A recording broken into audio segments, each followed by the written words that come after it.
We are the Nerd Eternal Network.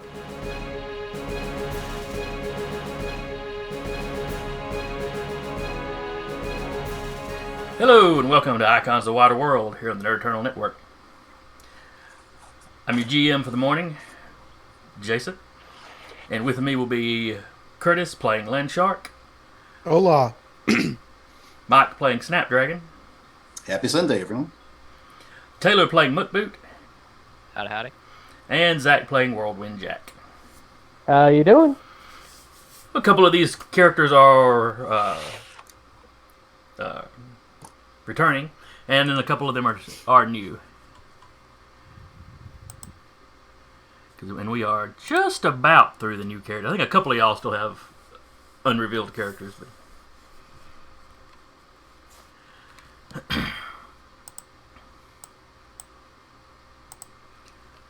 so let's see, we were playing the Heroes of Spear last time.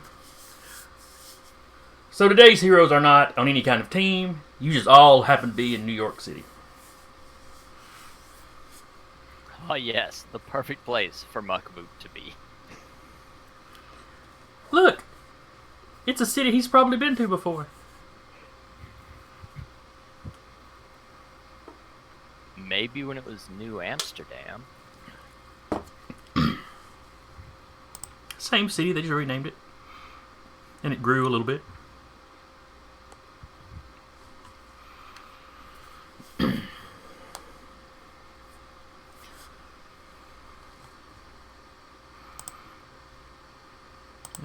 me see, do I want y'all on a map yet? Yeah, we'll wait. Alright, so what reasons would each of you have for being in New York? We will start with Zach. What is Whirlwind Jack doing in New York? He was probably giving a motivational speech to some incredibly bored gymnasium full of high schoolers that just did not want to be there. You know, just trying to give them advice on how to avoid the same kind of mistakes that landed him in prison for 12 years. So he's kind of like Unison, but he sucks at it. Yeah, kinda. He's not very good at the actual interpersonal aspect of it all. Oh, what is that comedian's name? Bobcat. Goldthwait? Yeah, when he got community service for setting Arsenio Hall set on fire. And afterwards, when he appeared on Arsenio, they already knew that the show had been canceled. So he would tell Arsenio, tear the place down. I think he spray painted on one spot and set a curtain on fire. Jeez. And they went through, and the rest of the episode, some of that damage was still visible because, the show was basically over, so they weren't spending money to repair. In his stand-up afterwards, he talked about the fact that he got community service for that. He goes, so basically I just had to go around to schools and tell kids, hey, if you're ever on the Arsenio Hall show, don't set the set on fire. I just found the video on YouTube, and the screen cap is like an image of Arsenio trying to wrestle him to the ground. I will definitely watch that. I don't know that the man was on cocaine back then, but I suspect. Nice. Anyway, getting derailed. So, you're there giving pep talks to kids. Hey kids, don't be a supervillain.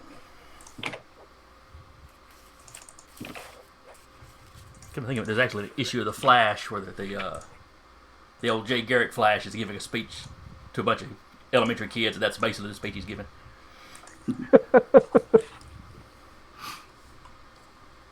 But yeah, that is essentially what Jack is doing around here.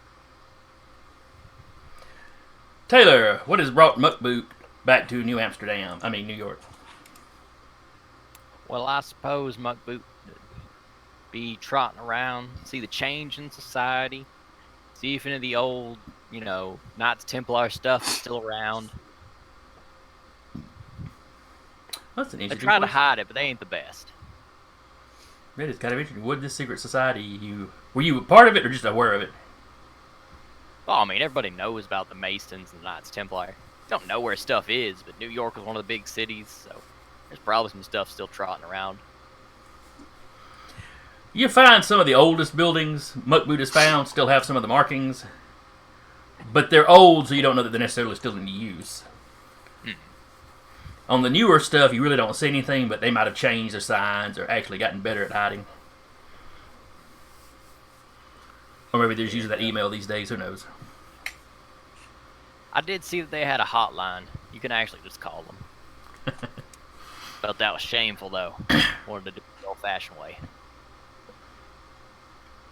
In person with secret handshakes. Secret handshakes take effort. So, Mike, what is Snapdragon doing in New York? I'm guessing that Snapdragon has just recently arrived on the surface world, and perhaps her family had been surveilling the surface world for some time to explain why she speaks English. And so I think she would have decided to naturally, when you're a visitor from a deep underground realm and you want to explore the surface world, you go to where the governments of the surface world come to lead in harmony and and cooperation, and that of course is the United Nations.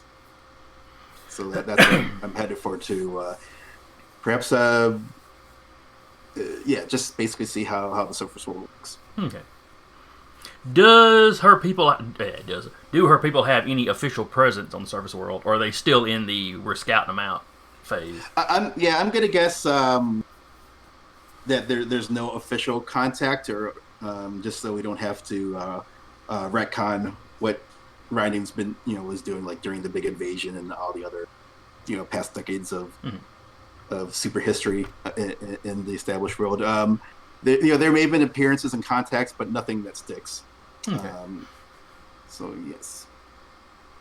Well, if somebody modern, or if somebody in New York saw her, they'd be as likely to think mutant or alien as anything else. So. Right. And Landshark. What has Well, brought I think- Landshark to New York? I think poor Landshark, once again, he's still trying to look for a team. New York City be a good place to look. Unfortunately, big cities don't really appreciate heroes that cause earthquakes, No, they do not. especially on accident. So it hasn't probably gone well. And especially on the East Coast, where the buildings probably aren't as well designed to survive that sort of thing. They're not up to the same code. He probably should have known that before he went to New York, but it is Landshark. He'd probably heard it at some point and he forgot about it.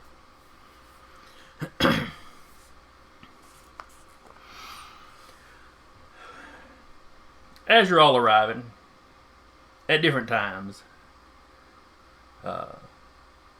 you catch it on the news and the paper, people talking about it on the streets. There has been some commotion. There's a big mutant rights, pro-mutant, not demonstration exactly. They're not really protesting per se. But there's a big sort of meeting planned at Central Park. The hotel where one of the speakers was staying a day or two ago was attacked by some armored men. There's no footage of the attack, but by descriptions they belonged to a group known as MOT. And MOT stands for Mankind Against Aberrant Terrestrials. It's a group that they've got no use for mutants. They don't care for aliens. It's kind of an Earth is for humans sort of group.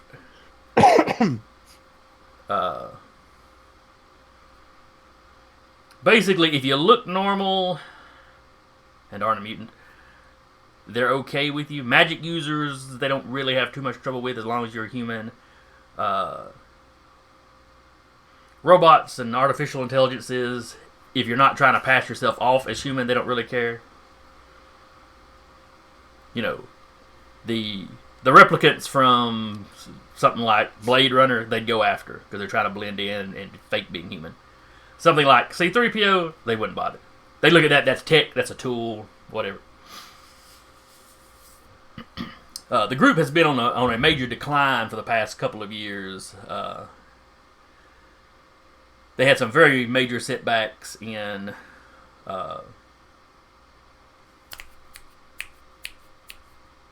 Manford. Fighting a group known as Fighting the Unknowns, the group that went on to become the kind of the core of Spear. Up till then, they had kept most of their criminal activity. People looked at them about like you look at a militia. You know, they had a lot of support. Their more criminal activities have been kept secret. But they all got kind of pulled out into the light. They were involved with Ferren Steel. He was his plan to take over. He used them as a distraction. So they've kind of been, you know, on the decline and on the defensive. If the witness descriptions are accurate, this will be their first real major offensive in about a year.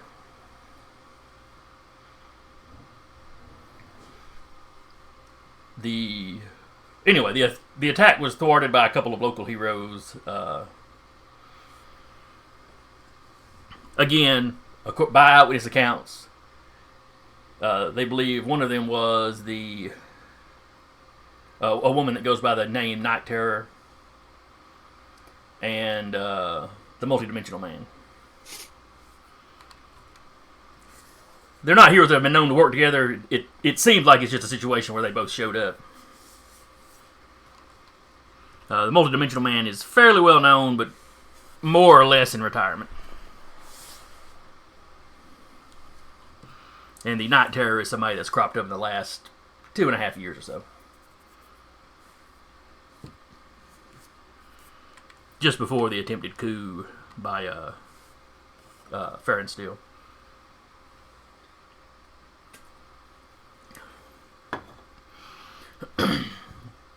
So anytime you're around Central Park, there's a very noticeably heavier police presence than usual.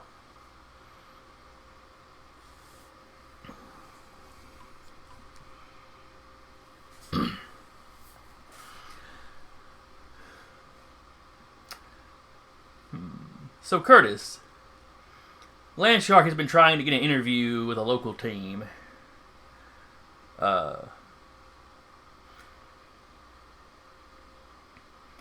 But they've shut him down pretty hard. Not surprised. They've suggested another team to him, and kind of sent him on his way. So he spent the last day looking for this other team, not realizing that they gave him the name of a team in New Jersey, but didn't tell him it was in New Jersey. So he's been wandering around New York trying to find this New Jersey team.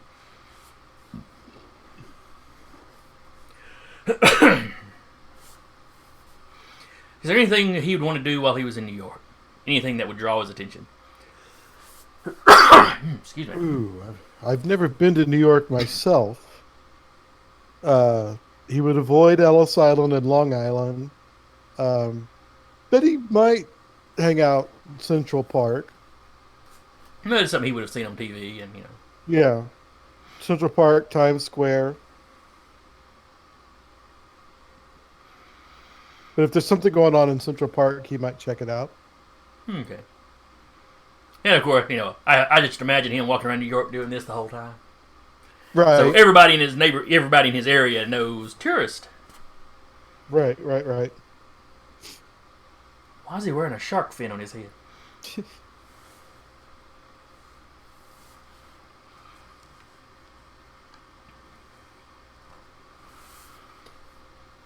Mike.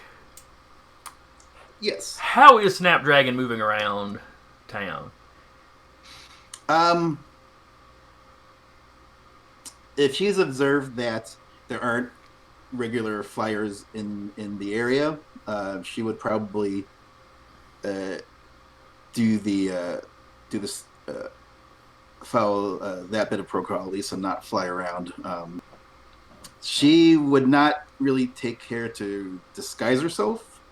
I'm sure she knows of the existence of beings of superhuman abilities and non-standard appearances, so she probably wouldn't take care to hide that. Plus, she's the Snapdragon, so she'd probably just be walking around. She would likely be in Central Park, since it would probably be the part of New York City that reminds her most of home.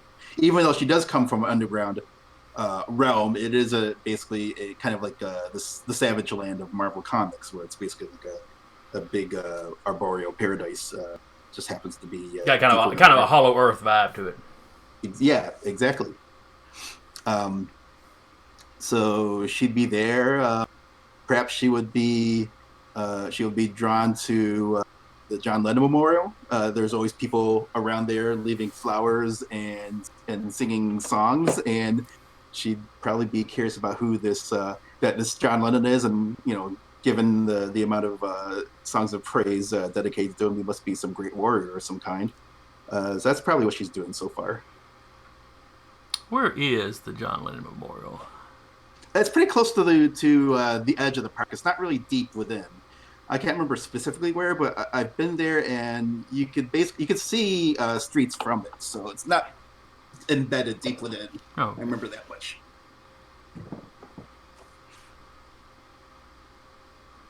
I'm looking at a map of the park, but it's not a super detailed map. So I'm kind of surprised that I would imagine at least that would be one of the major landmarks of the Central Park map. But and also I know that has a specific name, but I can't remember. Maybe Strawberry Fields.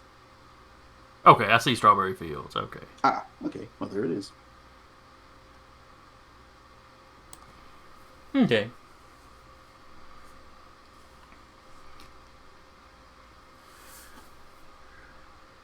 Let's see. Is that everybody? Oh no, I went through everybody. What brought him to town? So Taylor Muckboot, other than wandering around town looking for signs of the Masons, what would draw Muckboot's attention in New York?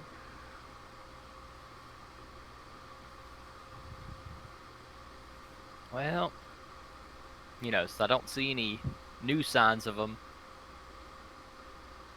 Just kind of,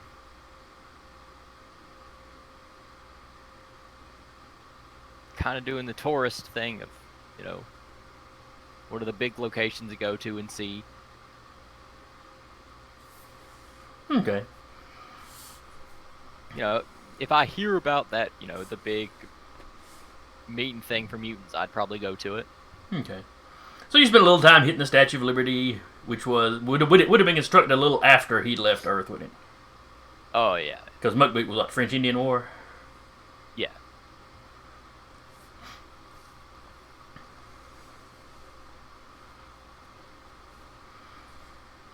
So no, you hit that. You hit the Empire State Building. I look at the Statue of Liberty and go, kind of weird people we shot at built that for us. Awful nice of them folks. Move on to my day. They must have started getting along a lot better after I left.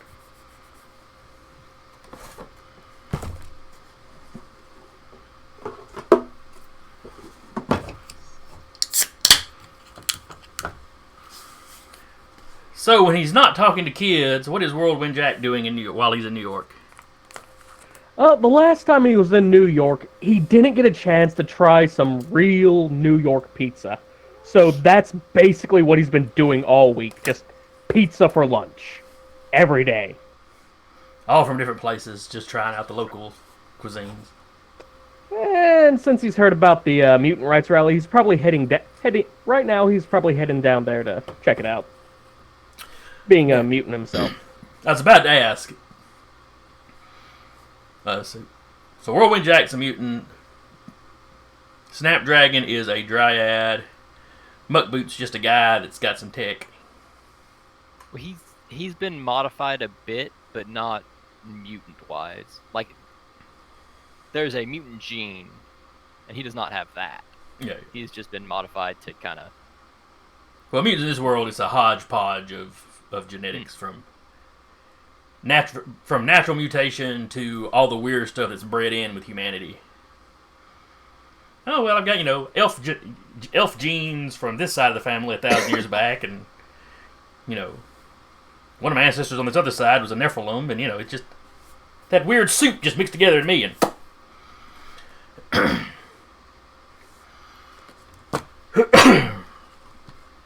never mind, aliens that showed up and went, well, humans aren't green, but they're neat looking other than that. Gleep Glorp is liking what he's seeing. Well, imagine Captain Kirk if he had been an alien showing up on Earth, that kind of thing. So, there's a solid millimeter of you that's dead on the outside. I like that.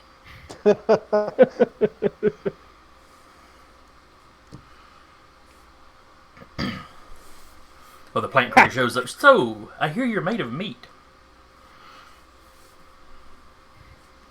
Which I think was a short story. But anyway. I should try that pickup line. Don't. I feel bad if you got arrested.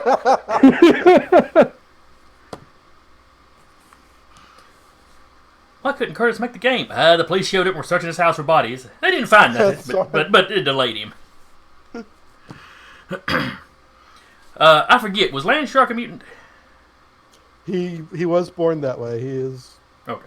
Earthright. He's So hearing about a mutant rally in Central Park might get his attention. He may not understand what the word mutant means, but he'd be interested. He probably went there to hang out with, to see the park and hang out with the music and artsy people, but, seeing a big crowd, he would check that out.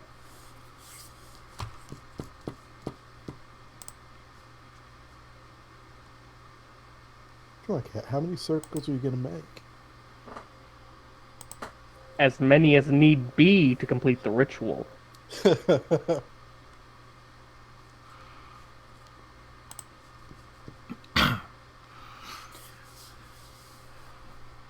So the day of the gathering comes.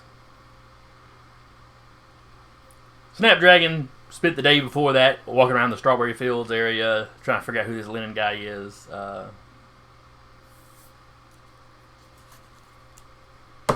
Does she ever actually ask anybody, or is she just walking around looking at stuff trying to figure it out herself? Oh, I'm sure she'd interact with the native populace. Sure. Okay. Yeah, I guess right now she'd probably be particularly curious about the supers, and mostly she's here looking for adventures. So she might be asking along the lines of where can I find dowdy monsters to slay, that sort of thing. Like we're basically trying to find out where the adventure is, as defined by someone from a quasi fantasy background. Maybe perhaps that would be interpreted as asking about super criminal activity. Once she hears about the fact that there is that super criminals are a thing in this world, that would certainly pique her attention. You get a mix of reactions from people. Some people are just weirded out by you and just walk off. And, run if you start to follow them asking questions. When you ask about Lennon, a few people ask you if you've been living under a rock. Quite a bit of it, yes. But by the next day you have figured out, okay, he's a singer that everybody likes, and Yeah, I'm sure once I heard the lyrics, I'm sure as soon as she heard Imagine, she would realize maybe this person isn't a. As far as slaying monsters, you get a lot of people that refer to the invasion from a couple months back. Mm-hmm. I kind of imagine that might have been part of what prompted Snapdragon to come up there, because the invasion, even though the invaders were from another dimension, they did kind of emerge from underneath the ground. So I wonder if that maneuver at least might have been detected even in faraway Rhinum, where she comes from. Well, her people had been observing Earth for some time, so the fact that the fact that everybody initially was reacting like it was some kind of subterranean invasion might have made them a little skittish about revealing themselves. Mm. Even though the knowledge is out there that it was actually from another dimension, that knowledge has not gotten as dispersed amongst people as the fact that there was an invasion. Mm-hmm. You know, you still have a lot of people that talk about it like that, like it was actually mole men attacking kind of thing. Right, especially since a lot of those forces look like what you would expect men to look like. The actual So facts are out there. Not everybody's bothered to look at them. Right. Or conspiracy theorists, think it's a cover up, trying to hide the fact that there's mole people when they'd been telling you for years there were.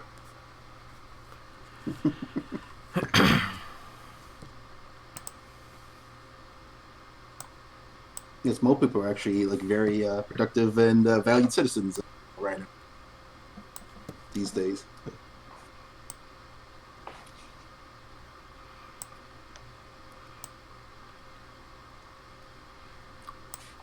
So this gathering is taking place in the North Meadow, which, unsurprisingly is on kind of the north end of the park.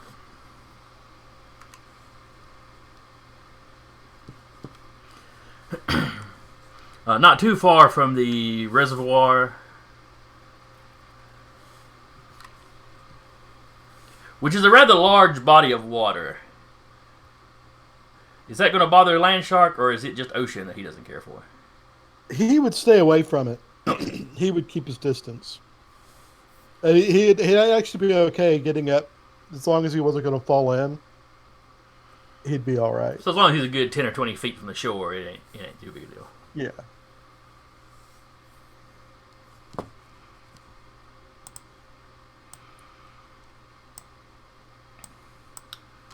Saw a movie today that made me think of him, but it was called Sand Shark. I was looking up an old horror movie for a buddy of mine, and for some reason that one came up in the list too. There is no end of bad shark horror movies. It's like they had spoofed the Jaws movie poster, except the woman's laying on sand, but you've still got the shark coming up under.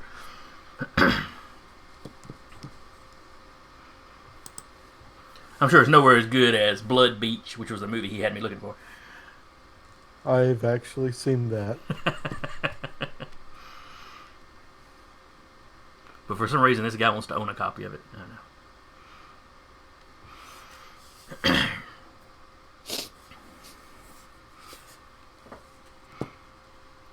Alright, next day rolls around. Where does Snapdragon stay during the night? She may vote. I think she probably would be just staying in Central Park. I mean, there's so many trees there. It would make her feel at home. And since I didn't spend the points, I don't have any of the nifty instant build a giant tree to live in seeds.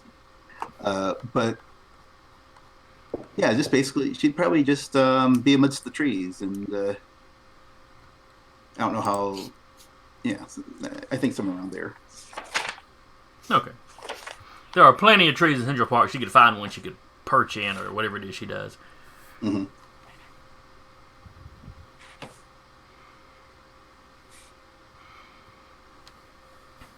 Everybody else is familiar enough with modern society that I assume you could all get rooms.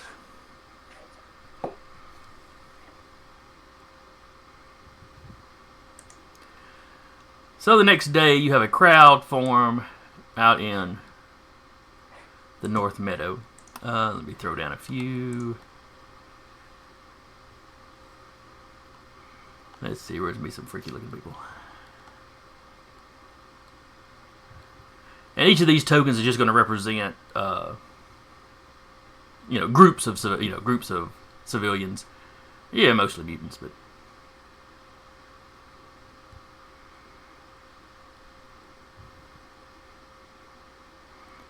Yeah, maybe a little short on freaky looking people.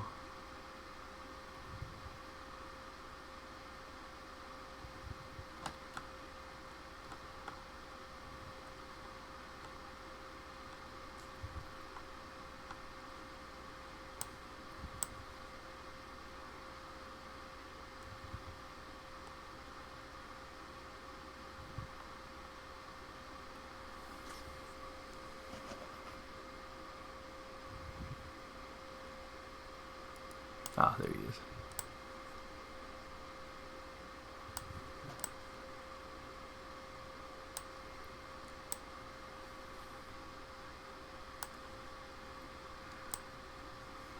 Just had to look for alphabetically. I forgot I had him labeled mutant.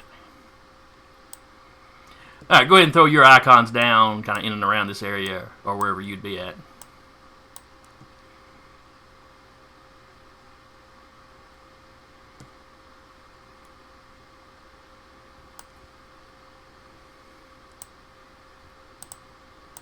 This guy here is the speaker.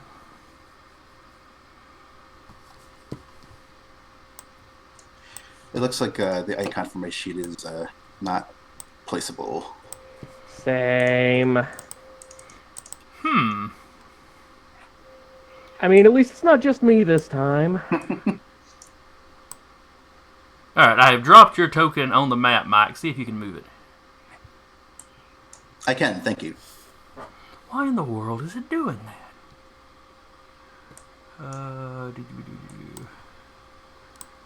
Alright, there's Whirlwind Jack. Make sure you can move it, Zach. Yes, sir. I don't know why it does that. Oh well.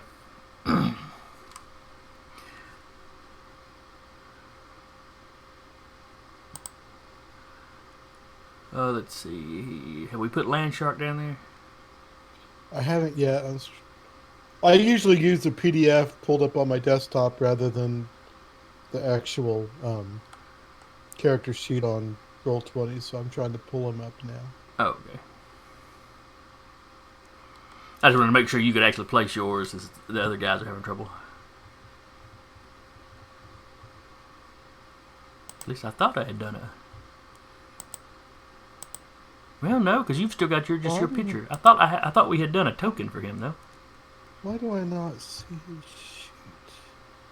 Imadan, Dojo Lux, the Comet, El Brujo, or El Bruja, Jay, Tassa. Oh, Bruce Brody, Lion Shark, that's why. Yep.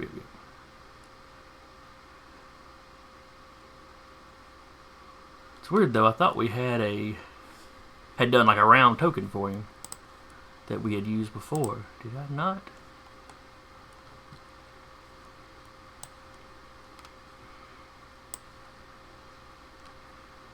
Let's see.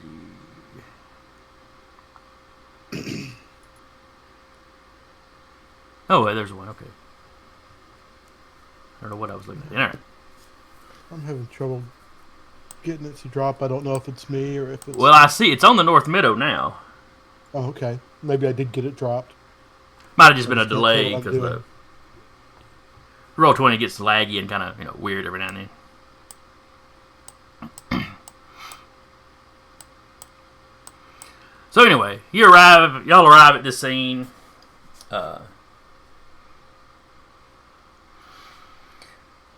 Lots of people with weird looks, people with scales, people with fins on their heads, that are actually part of their head, not a, not just a hat they're wearing.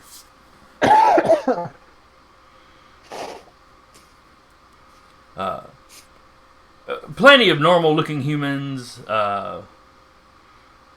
People displaying abilities. It tends to be things like you'll see a little enhanced speed, or somebody will be floating or flying. Nobody's walking around like shooting fire just because they can. You see people with glowing eyes. There are non-mutants in attendance. Those are a little harder to spot because not all mutants have obvious mutations, but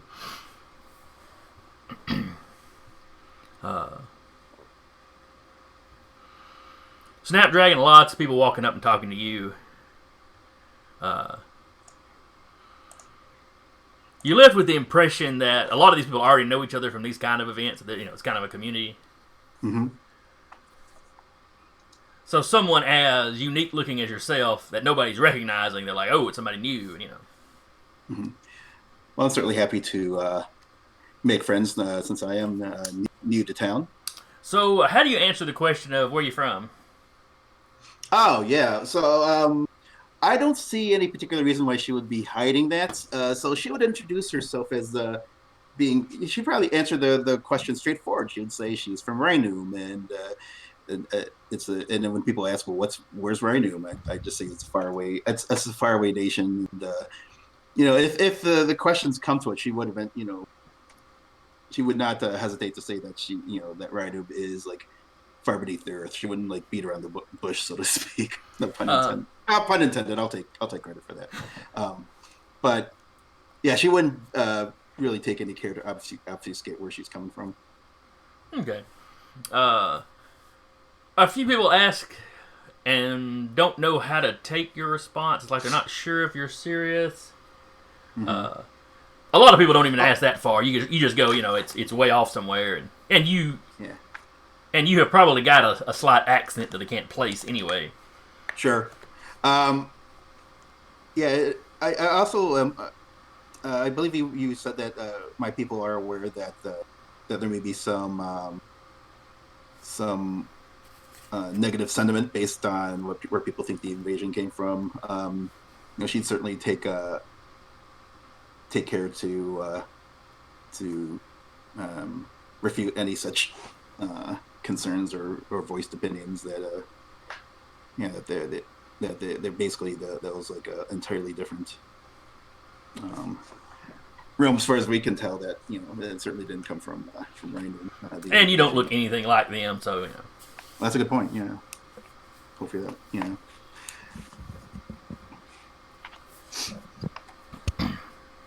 And she'd be very curious about the mutant community as well, and she'd probably be asking about how, that might be her first like big insight into how the surface world works, like just seeing how the mutant population, how it's treated and how it integrates into the rest of society here.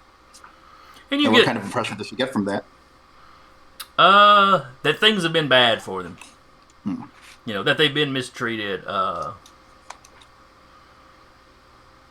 There are laws in the books at this time to protect people, but they're not well enforced. It's been better in the last couple of years. They've started cracking down on some of the companies that were, experimenting on mutants and whatnot. Yeah, this will take Euphoria aback quite a bit because, where she comes from, she definitely comes from a benevolent dictatorship, emphasizing the benevolence over the dictatorship, but still nonetheless, she would be dismayed that the powers that be here don't look out for mutants better than they do. That's horrible. All the leaders at where I'm from just, turn on their superpowers and everybody likes them. It's fine. Yeah, it's like, as the royal family of the United States, are they must be a bunch of cowards to not to be willing to defend with their own lifeblood all the peoples. But that's kind of a reaction to that description. Is Muckboot in any distance to catch that? That's great. Well, you threw yourselves down pretty close, so give me an awareness. Which phrase would have caught Muckboot's ear? The royal family. Oh, okay. Yeah, those are definitely words he would have. Excuse me. I was around for part of the revolution. I know we don't have those things.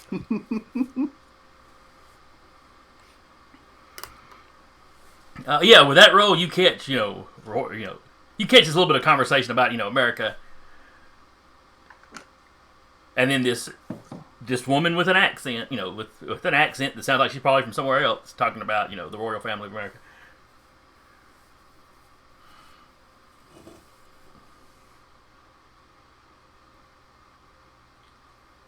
Yeah, Muckboot walks up.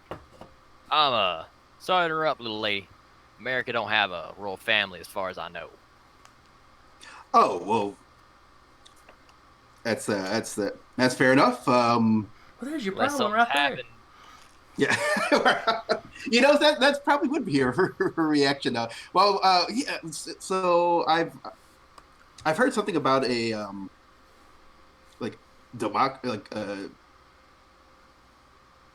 I'm trying to think if she'd even be familiar with the concept of democracy, but she's her people would be. It depends on how much she studied up before she came. Not a huge amount. She's not a real scholarly type, but she might have heard some things about like I'm sure even in the day or two she's been here, she may have heard of Congress and She's heard of democracy and capitalism, but she's not sure which one runs the place. she may have seen references to a first family and just made the assumption, because wait, that's I'm not. That's not just a superhero team in Astro City, if I recall correctly. It is an actual term I've heard that term used for the family of whoever's president at the time. Right. It was like Kurt Busiek lifted it from it inspired him, not the other way around, of course. Yeah. But so that would have been, so that might be how she reacts. Well, there is a first family, is there not? Yeah, that sounds like a family, but perhaps I'm mistaken. I am still just getting, I'm still acclimating to this strange and unique land.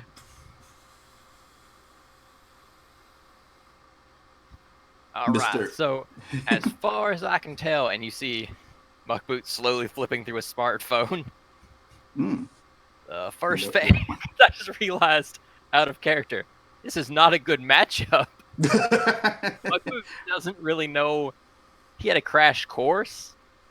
That's right. Some of the best as possible. There's gonna be gaps. Part of Spear's trans-temporal integration, department or whatever. Muckboot's just reading Wikipedia. Well, Muckboot is from a group of hunters in space. He's from an intergalactic hunting club.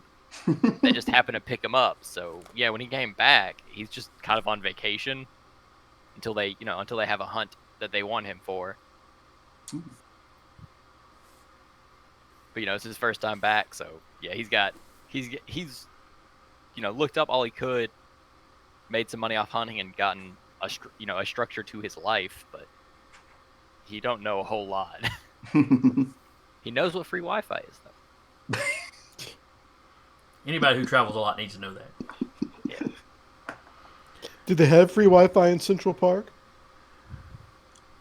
That's a good question. That sounds like a question for Google. At this point, there's probably enough places close by that give free Wi-Fi. Probably. I think a few spots in Central Park have free Wi-Fi.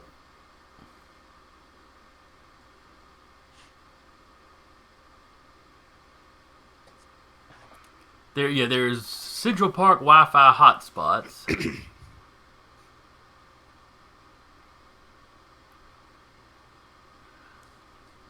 The North Meadow Recreational Center has it. We are in the North Meadow. Let's go, boy. We're gonna say that's close enough. I'm sure it does, I'm sure if it's just the center, it probably doesn't cover the entire North Meadow, but it's a superhero, so it's not the greatest Wi-Fi you've had. You're some distance from the center, but you can bring up your Wikipedias without tapping into your data.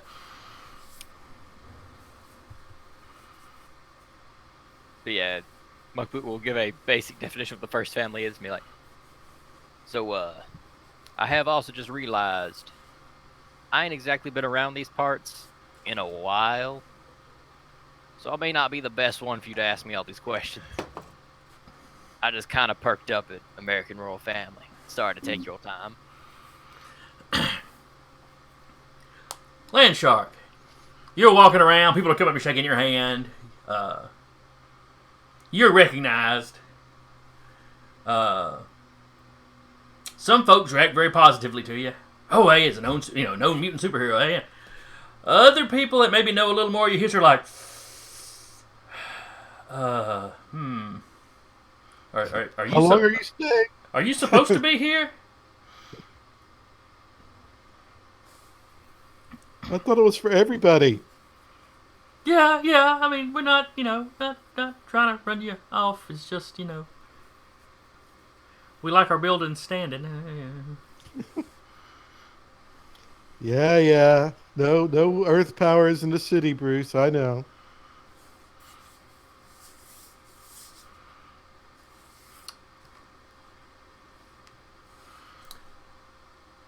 Whirlwind Jack, Yes, sir. you're walking around. Nobody recognizes you. I like that just fine. Weren't you the guy that got shot holding up a 7-Eleven in Milwaukee?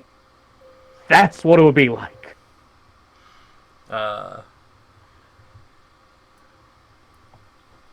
You do see Landshark. You recognize him as a hero. Actually- Oh God.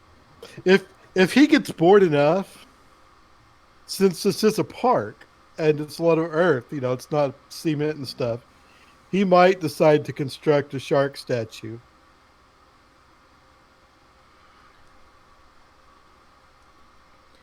As soon as you start piling up dirt, you have police to run up to you. Sir, we're going to ask you not to face the park.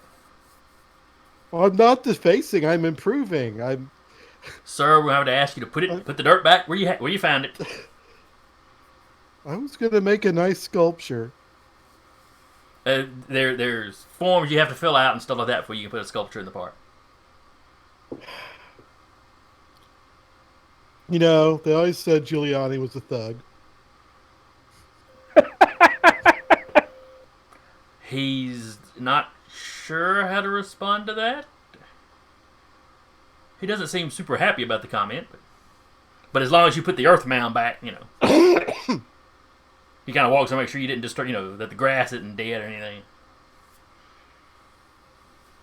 I think I got disconnected for a minute. Yeah, your voice is coming through fine, but yeah, you were the video was lagging a little bit.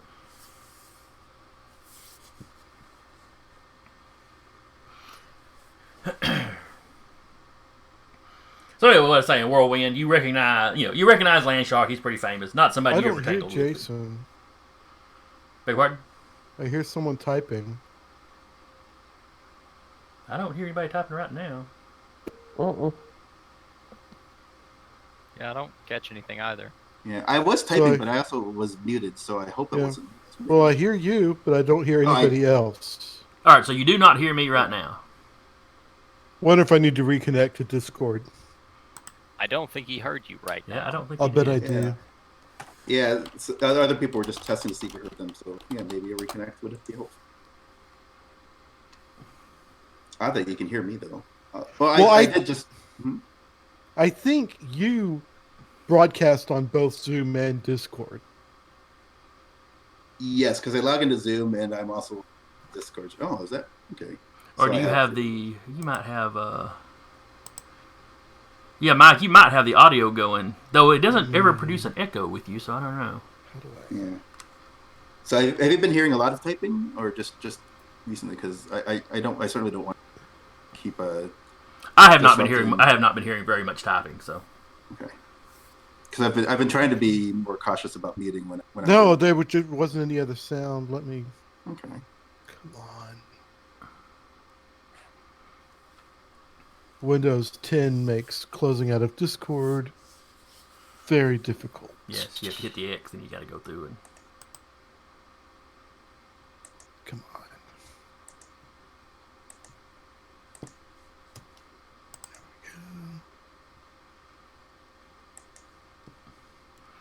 Anyway, while he's doing that, Zoom. Whirlwind. Dang it. No, why am I still hearing him if he's jumped out of the... Okay, he's still in the Discord right now. Yeah, guys, I guess I got disconnected from Discord. And the only way to reconnect is I'm going to have to reboot. Mike, since you're the only one he can hear, tell him that's okay, Yep. Jason says that's cool. Just log in, and we'll see you in a minute. Yep, I'll be right back. All right.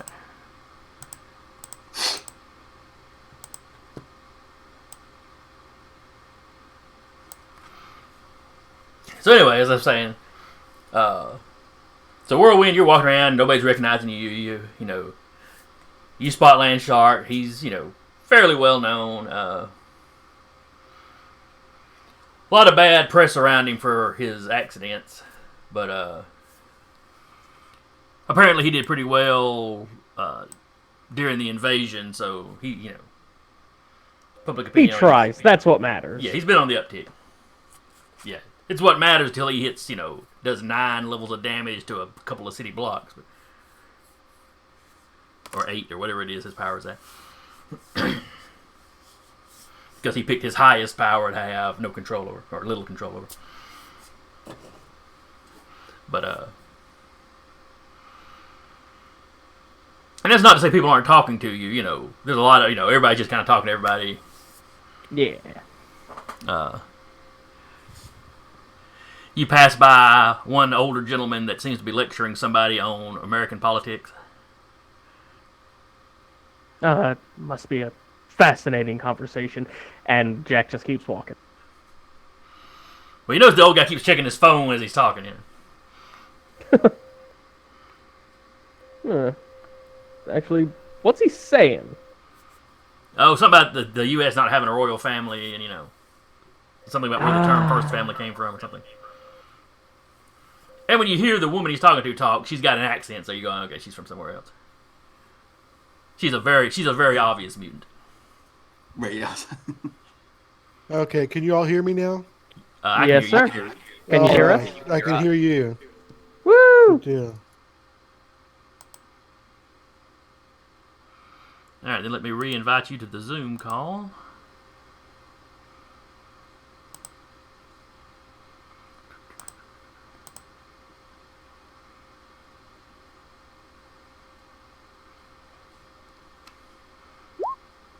And I'm back. Yay! That's And what hopefully that- happens. That's what happens when you call Giuliani a thug. Somebody at NSA did not like that and made their They did displeasure not. known. All right, let me swap y'all's names as y'all are now in swap spots.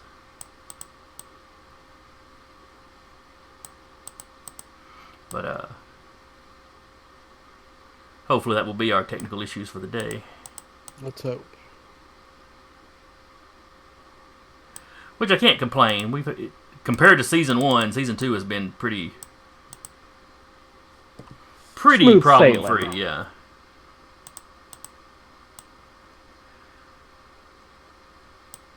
Season 1 was kind of rough. All right, so Snapdragon Mugboot. Okay, that's got everybody. So anyway, you're all running around. You're interacting. There's food carts around. Little hot dog stands and stuff, that kind of stuff. Because you can't go to New York without trying a hot dog from a hot dog stand. Mm-hmm.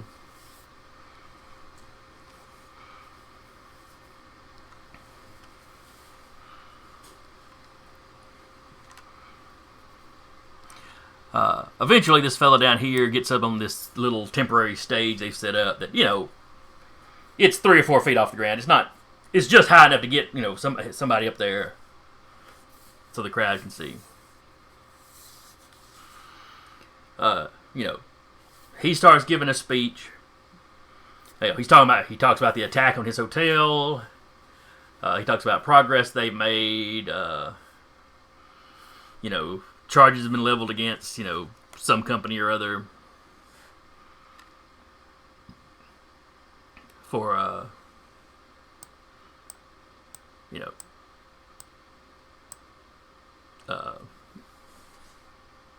don't want to say misuse of mutants, but unethical practices, experimenting on mutants. In some case, enrolling them in studies, but not fully disclosing what the study it was or what the experiment was, convincing them that it was something relatively safe and there was all this extra stuff,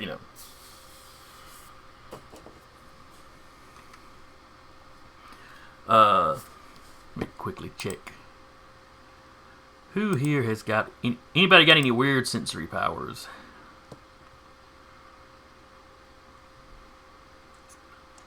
Not Snapdragon. Not I. Just an awareness. I'm clueless.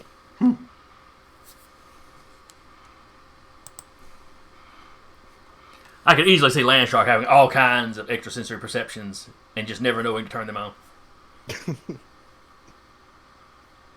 Oh, he's like sharks. He can sense electromagnetic fields. He just doesn't know to look for them. Yeah. Yeah. I do have extrasensory powers. I can smell evil from 10 miles away.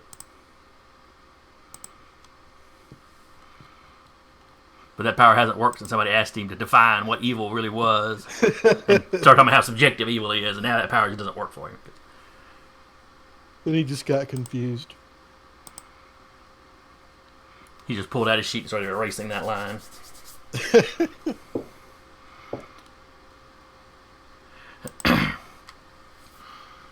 As this talk is going on, Muck Boot, give me an awareness roll. You said your awareness was pretty high. Or at least that's what I took as an implication from your statement.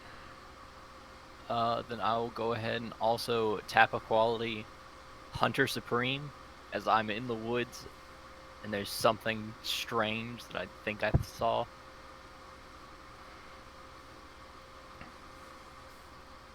If that is alright by you. Yeah, it's fine. Means I need to pull out the advanced roller.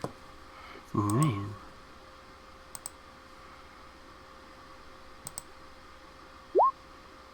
Ignore that. I hit that button by mistake. I was trying to select a D6 to add, so I could add a plus to I it. got an 11 though. Okay.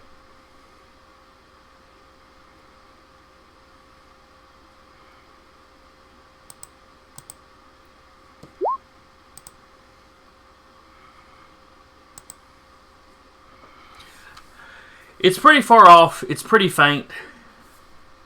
But you hear a lot of splashing coming from right around here. But you don't see anything.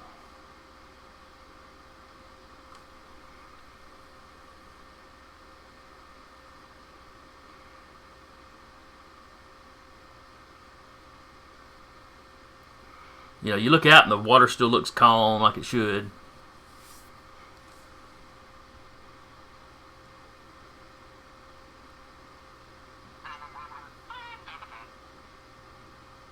Then I will go ahead and excuse myself from the nice Dryad.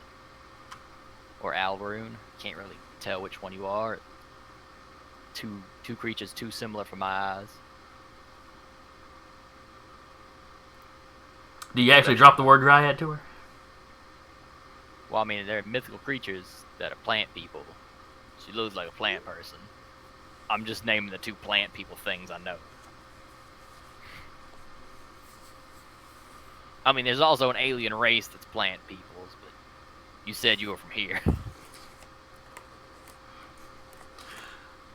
Alright, Mike. He excuses himself from Snapdragon and drops, you know, the dryad, drops the word dryad. He's making him the only person to properly identify you since you've been on the surface.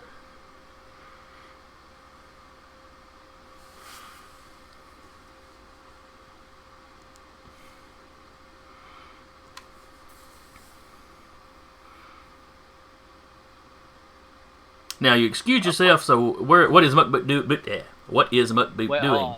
Mike is muted on Discord. I think he may have tried to say something. Sorry, yes. I was just basically saying that that she is Snapdragon is impressed that that Muck Boot addressed her properly.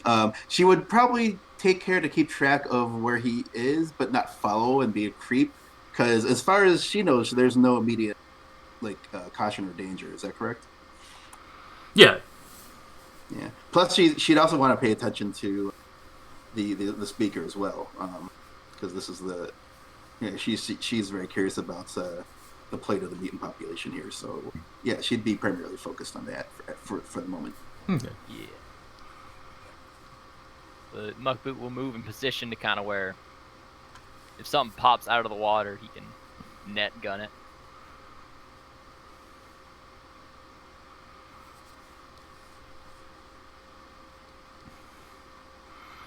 Because the only splashing I'd know to look for is the big water. Yeah, I mean, that sounded like the direction it was coming from. So. Yeah. I'm assuming he's the only one that's heard it. The rest of you can make a roll, because I did not roll very good on the difficulty.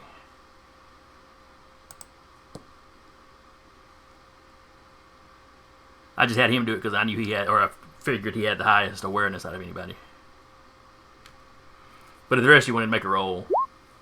Okay. When he starts heading off that direction, Snapdragon does start to hear this, or does hear the splashing. Oh, okay. In that case, she would, having heard that, she probably, maybe she will be a little creepy and go ahead and follow. Because even splashing isn't really an indication of anything overtly dangerous, but she'd be curious to see what's. Well, and like him, you hear the splashing, but you look out and the water still looks calm, so you don't know what's actually making the noise. So that would be curious. So yeah, she would. She'd definitely check that out. You know, she might very well just be curious and not immediately thinking danger or anything. But, But maybe there's just an invisible mutant here. Man, everybody beat my roll. All right. Landshark also hears the splashing. He may immediately assume danger because it's water, but He would. But he will get closer to the water to see if he can see what the threat is. He won't get in it. All right, we'll move you down. Well, let me ask you something. Would he skim along the outside of the crowd? Or would he just walk straight and right past the stage? If he would was up not. here. So, would he kind of go that way, or would he kind of go just straight past the speaker, basically? He wouldn't walk right past the speaker. Okay. He would walk around. He wouldn't. Get He's a little anybody. oblivious. He's not like rude or anything. Or Right. to the point of being rude or anything. Okay. He doesn't cause scenes on purpose.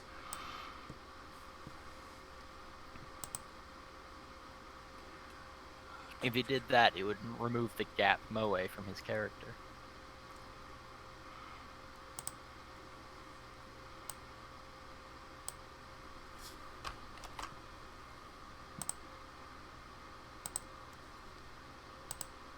So everyone has noticed the bubbly water. Oh my goodness! Everybody's noticed the 6-pack of men. Oh no!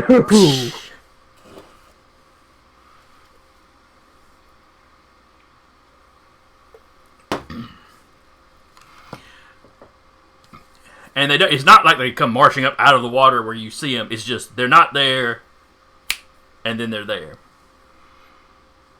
The back few are still have their feet in the water as they're coming forward. Their suits are wet from about the waist down, so it doesn't look like they were submerged or anything. Let's see. I do not seem to still have.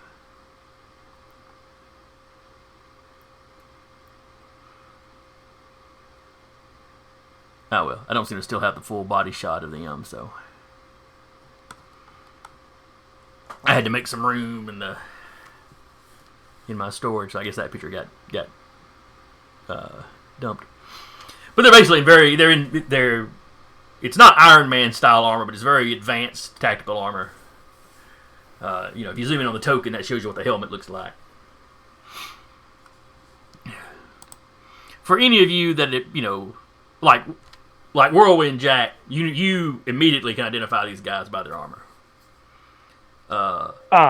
Shit. Muck Boot, these guys have been on the decline since you've been back, so you might or might not have seen a reference to them. But they're clearly armed troops in the middle of a city. Yeah, Landshark, you know who these guys are. Oh, I just assumed he would think Atlantis was attacking. He's a mutant. Mott has a particular chip on their shoulder about mutants. Even been a little oblivious. He'd probably recognize, He knew who they were. Yeah. I know that this was not very good. Yes, not very good at all.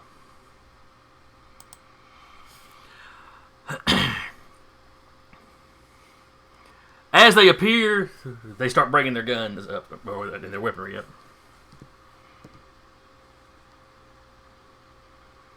Muckboot, you're immediately struck by the fact that technically you don't understand why they didn't start firing before they became visible.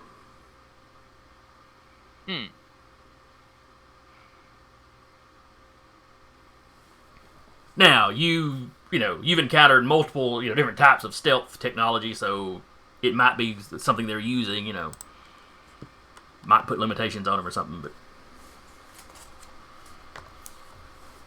But also coming up as a big clump is also terribly, 1750s of you.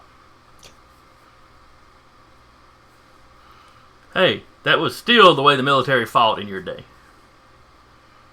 Yes, and I have read and realized lining up and shooting at each other in big lines was dumb. Well, your guy was probably a sniper even back then.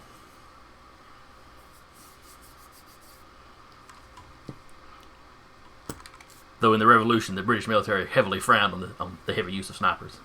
It's totally dishonorable. Yes, because it was also not a good strategy. Yeah, with the guns back then, probably not.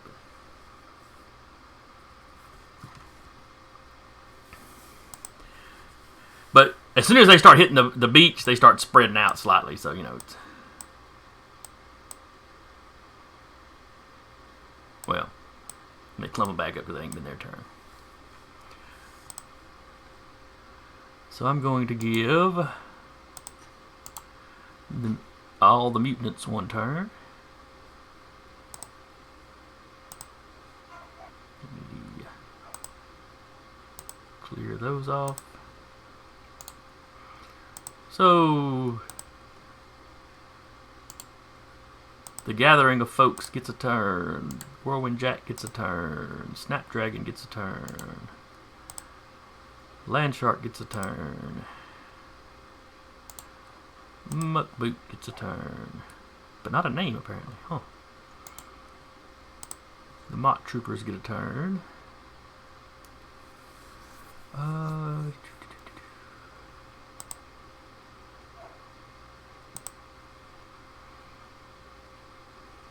I'm gonna go ahead and roll my initiative. Yeah, that's fine. Y'all can go ahead and roll that and put it in. Put it in if you want to.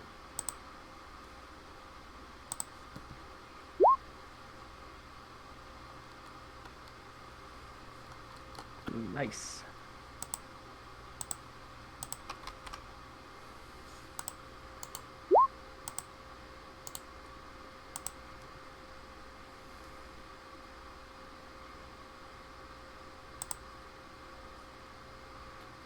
Option tokens is what made. Alright. Let me start rolling some dices.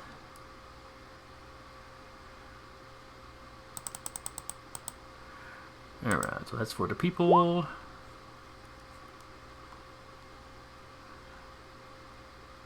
We're just going to give them the straight die roll.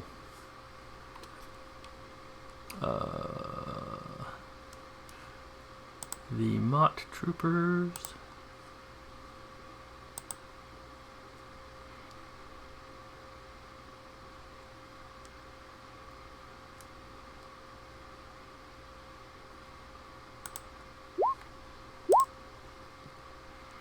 Get a 5.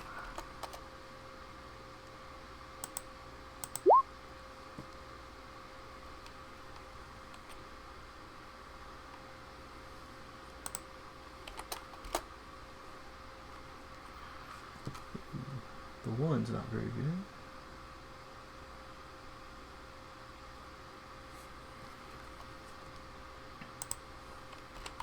Alright, is everybody put in?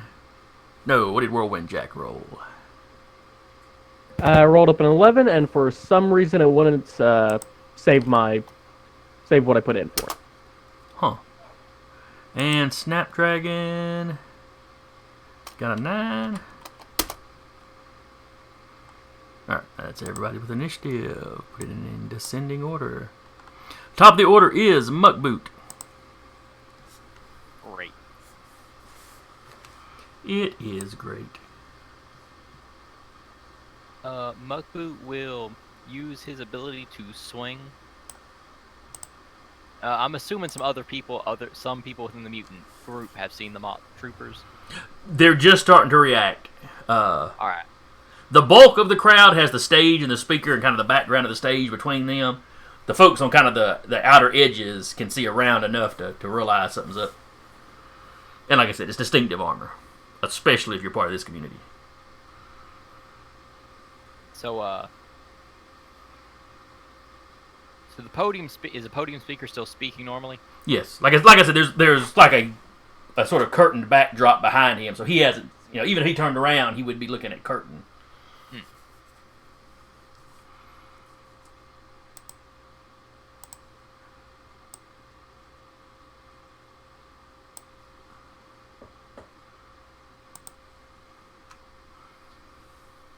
Like the stage is only like 3 feet off the ground, but that curtain goes up another 9 or 10 feet.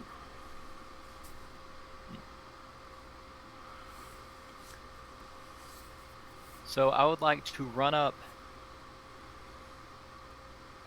Is the curtain movable? Probably. Okay, I would like to maneuver up to the podium, do a grapple shot to the curtain, and pull the curtain away so the people forward can see the Mott troops. Will that be possible? That is absolutely possible. Okay. Then, up to the podium, pull the curtain, into the speaker. I'm terribly sorry to stop this. I don't know who those people are, but they've got guns, form a protective barrier around civilians. Those of you capable of combat, I apologize. We need to hold them off. And then you hear screaming in the crowd. People start running, stampeding away. Does that they mean will, we're a they're coming. team? Because I can only work with teams.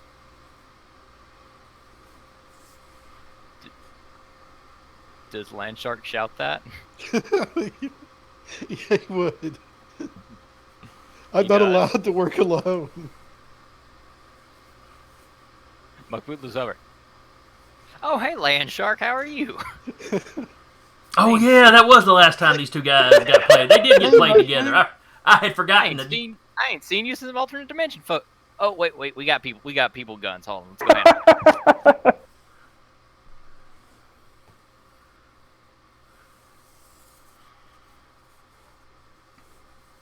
Alright, now everyone is alerted. Everyone is capable of taking their actions. No one has to do awareness rolls at the start of a round. So Landshark, you see somebody that you've teamed up with before. It means I'm not working alone. I'm good. Whirlwind Jack. I think Jack's gonna. Go ahead. Where you were standing, you didn't see the troopers come up until this old guy that the old America Doesn't Have a Royal Family guy jumped up and yanked the curtain back. Now you see this squad of Mott troopers. Yeah, I think Jack's gonna use his air control to try and yank the speaker off the platform.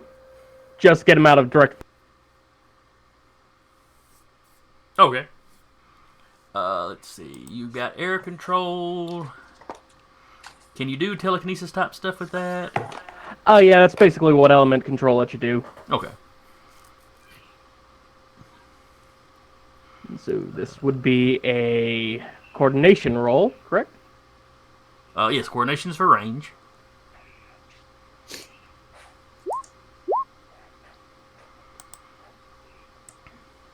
And I am going to roll a d6 for your difficulty, but he's not particularly trying to avoid it or anything, so...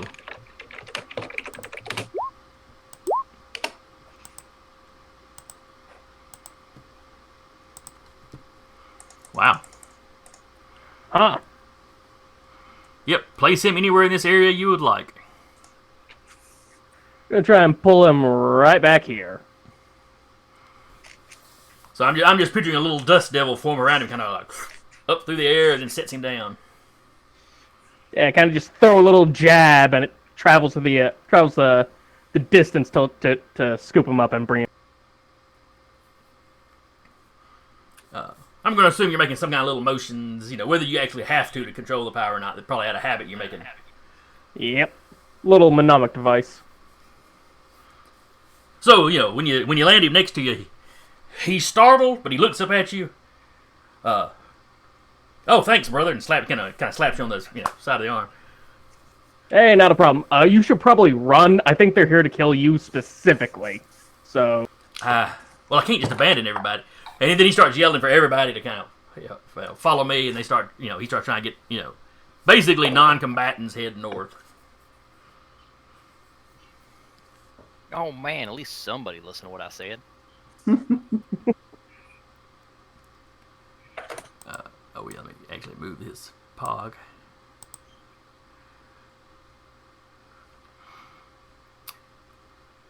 Snapdragon. You have no idea who these people are. They're holding weapons, and everybody is reacting fearfully towards them.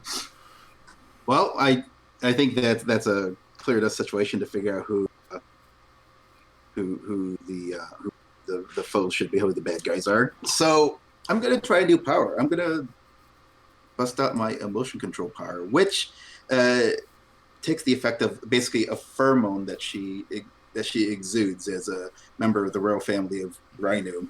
So I basically I define this power as emotion control with a limit of only being able to induce one emotion and the extra burst. So I'm hoping I can basically just try to affect all the soldiers with this attempt. And when I was trying to define the one emotion, it's basically like I defined it as quote unquote love, because and this was actually something I was really debating as I was finalizing the statistics. I didn't want to be too creepy with this character and basically give her something like a super nothing that would be super coercive and potentially more of a friendship, fellowship kind of love as opposed to roofing people or anything. Exactly. So this is I'm not intending this to be like a Spanish Fly sort of thing, but more of an ecstasy thing where you just basically feel oneness with the subject, and also the they read the rules redefine the emotion control, so it's not really like effective. It's not really akin to mind control, as I think it may have been closer to in the first version of Icons.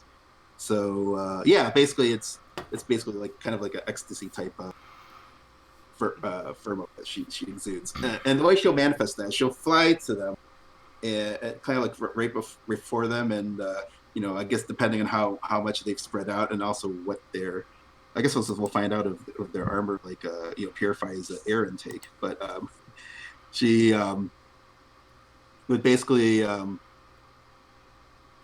hold her hands out, and she'll extend her arms out and say, lay down your, and she'll say in a commanding voice, to lay down your weapons, for this is a gathering of peace and unity, and weapons is have no place here, and and that's basically what she's basically trying to command them to stand down. I guess we'll see how they react to that based on. Give me a roll on your emotion control. Yes, and it goes against awareness. I would have thought willpower. That's kind of neat. Yeah. Well, I guess it's more of, do they realize this is not a feeling they, Yeah, it's like I guess emotional awareness. Or can they tell that that whatever they're feeling is not really coming from within? They can't stop you from making them feel the emotion, but they can sit there and go, "No, this is fake." Yeah, and yes, Curtis. Is that how emotion controls always worked, or is that revamped? I don't have the first edition on. I mean, well, it's back there, but in the assembled edition, that's how it's working. So, yeah, I think it was maybe a little closer to like a mind control sort of thing.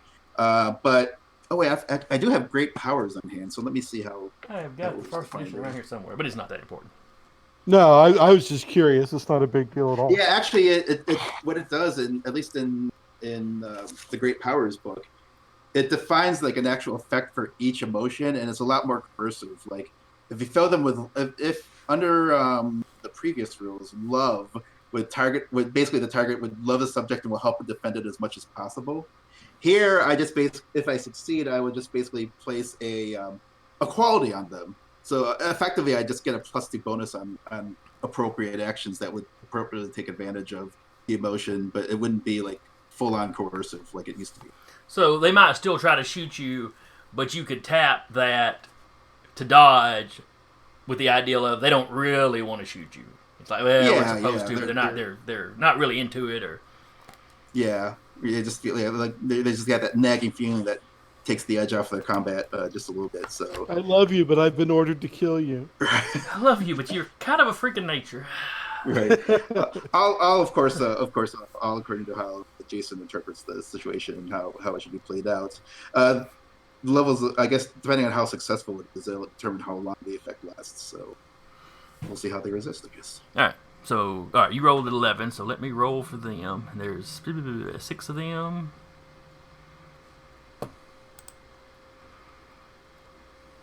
Yeah, I guess it can be defined maybe even almost as like preternatural charisma, some that kind of effect. Depending, but yeah.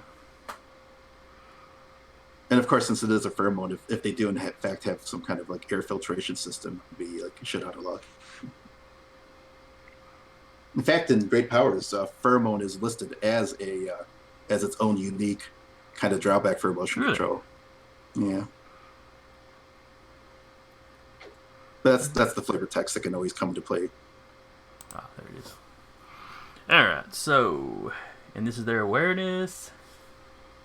Let's see, they don't have any bonuses to it, so.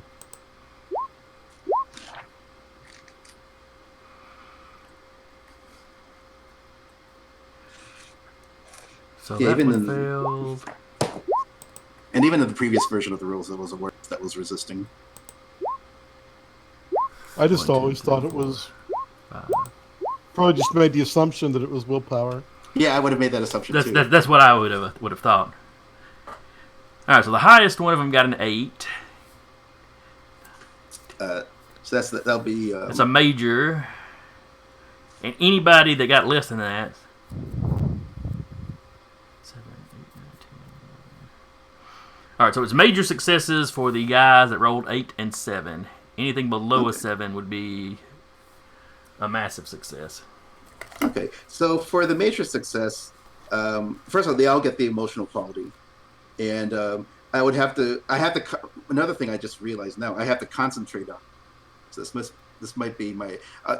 I guess I just have to keep like exuding the. For the major success, the effect would last a level duration, so whatever 5 translates to.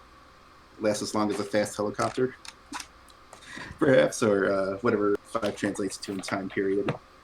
For everyone else, a massive success indicates that it basically lasts the entire chapter, at least as long as I concentrate on it. Well, level duration usually means if you've got see, how many levels of that did you have? 5. 5. So it'll last for 5 rounds. Okay. Where the massive success will last for this encounter, basically the scene. Or chapter, as they call it. Yeah, and of course, if someone disrupts my concentration, then all bets are off. But that's the deal. So I'm basically trying to persuade them that this is a place of peace and that. Well, you only got to do the concentration after that level. So 5 rounds from now, you got to concentrate and roll again to maintain it. Well, it's. You're right. You got to keep concentrating. You make the new emotion controlness awareness test after level duration. Yeah. So you don't have to make another check for 5 rounds, but yeah, you're right. If something breaks your concentration, then it would go away. Yeah. Okay. New power. So they all have the emotion quality. Does it affect anybody besides the Mott guys? Well, that's a good point. If you catch wind of it. Not where she has moved to.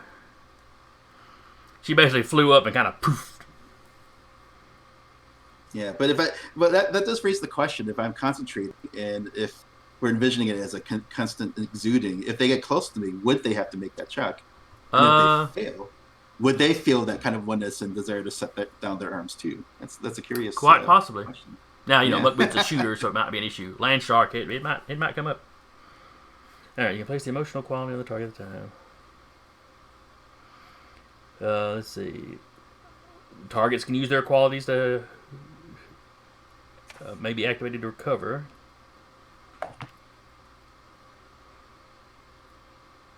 At which point you make a new check. Man, that's not going to do them much good. They ain't got much awareness. Okay. So they have the peaceful, we'll call it the kind of peaceful quality or whatever.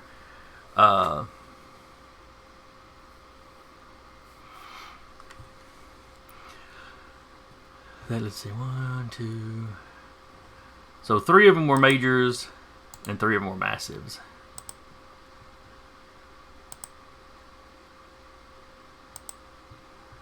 So I'm putting a blue dot on all the majors, and we'll put a red dot on the massives, just so I can remember who is who.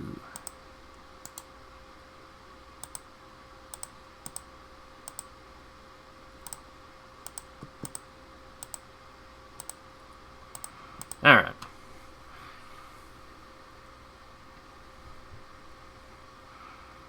So they have got that quality on them. So that is something that you can easily tap. Yes, I can tag it for free, and perhaps other people could tag it for usual cost. Given that the enamored feeling is directed towards me, I guess you'd have to explain how you can take advantage of it. But at least for me, it's a freebie. Yeah, you may activate. Of course, if I'm concentrating to maintain the effect, I need to look up the rules for concentrate, because does that preclude me from doing any other dice? If you take damage, I think you've got to roll to make sure you maintain your concentration. And I'm not sure if you can concentrate on 2 different powers at once. Yeah, I'll But a lot of stuff does not require it.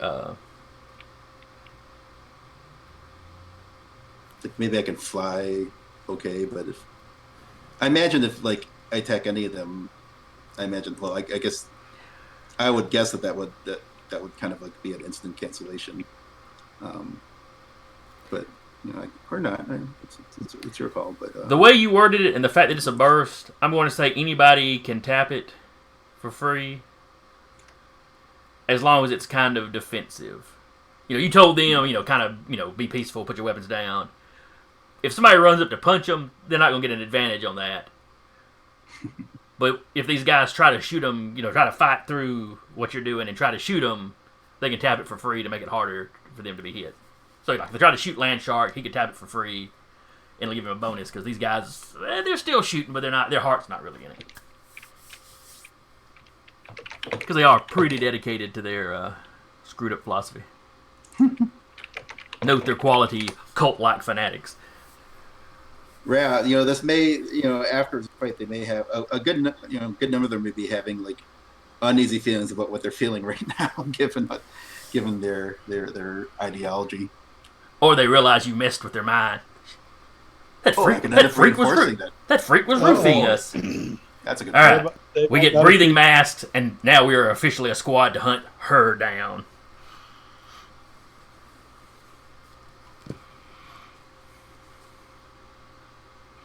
All right.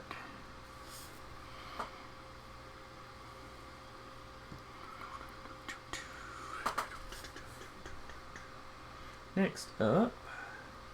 Oh, that's right. The troopers go before they're making the initiative order.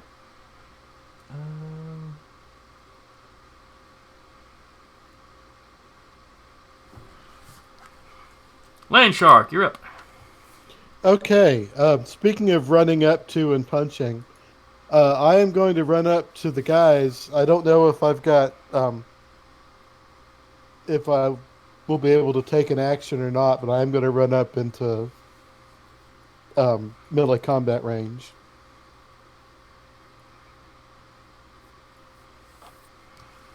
Yeah, you're right at the edge of that area. So yeah, you can get up to the guys at least on this corner.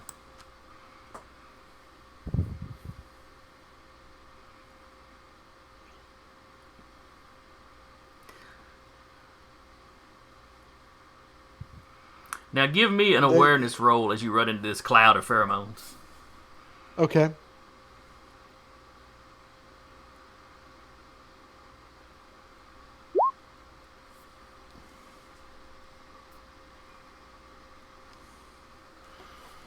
Alright, so that is a marginal success. No, it's a moderate success.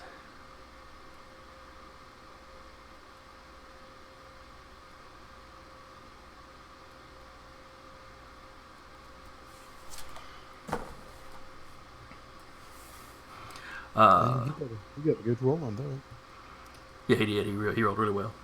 Yeah, I rolled a 6, so this is as good as it gets. So really, Land Shark. Oh no, his awareness is average-ish, and he rolled really well. Okay. So you run into this, puff of stuff, and you suddenly feel more peaceful. And you don't really want to fight, but these guys have got guns in front of you, and they're really kind of hashing everybody else's mellow right now. So you probably don't want to hurt them too bad, but they need to be stopped still.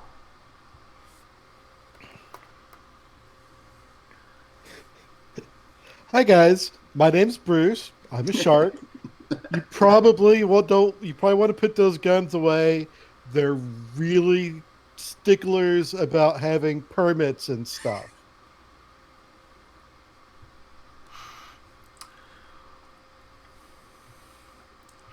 Is there an action you want to take? No, since he's sort of feeling lovey from the pheromones, he'll stop, but he will intercept them.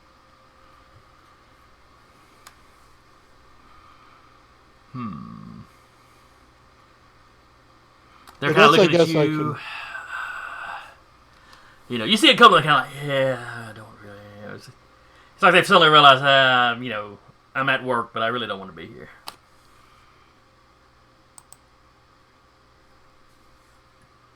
Like, they wouldn't even let me make a shark statue.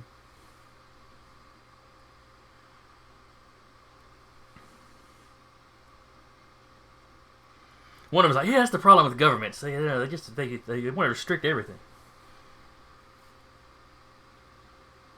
Damn the man.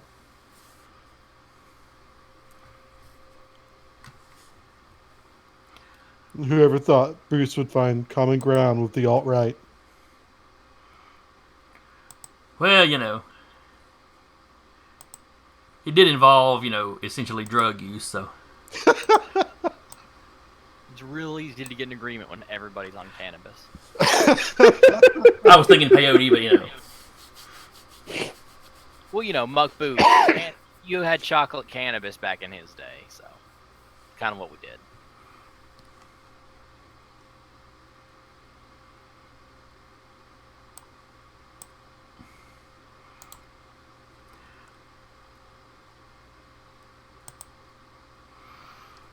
Whirlwind Jack.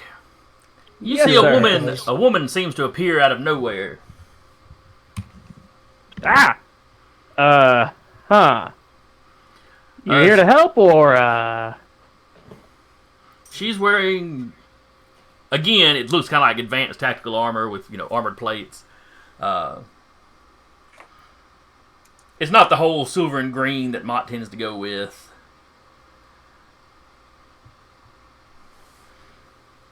But she basically appears and kind of brings her arms up behind him, gets him in kind of a lock. Yeah, I'm just gonna get him to safety, and starts to fly off with him. uh-huh.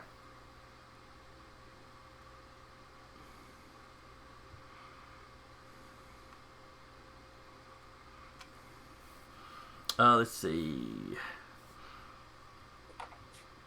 Give me an intelligence roll. I don't suppose I could add investigation to that role.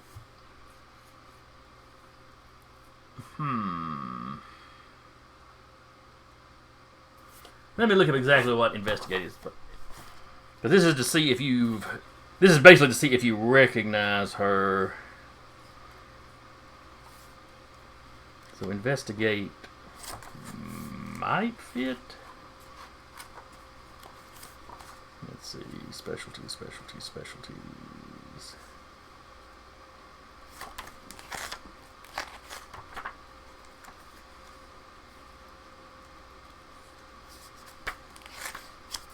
Investigate.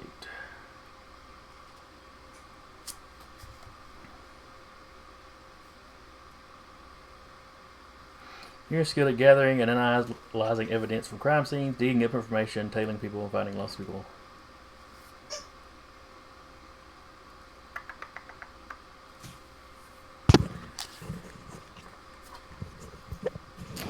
Yeah, with you going straight, you might have looked into known superpower people. So yeah, go ahead and add it. I don't see anything else that would be specifically the skill you need for this.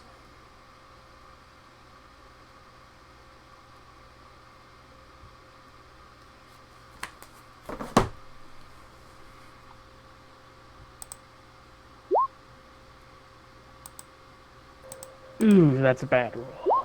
Oh, So was that, that's a though. better roll.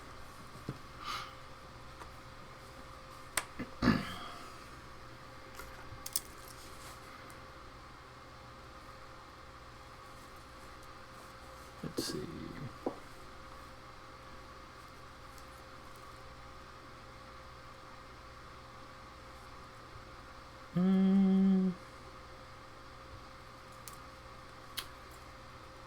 Just realized I had not actually named this woman. I've got the other one written down,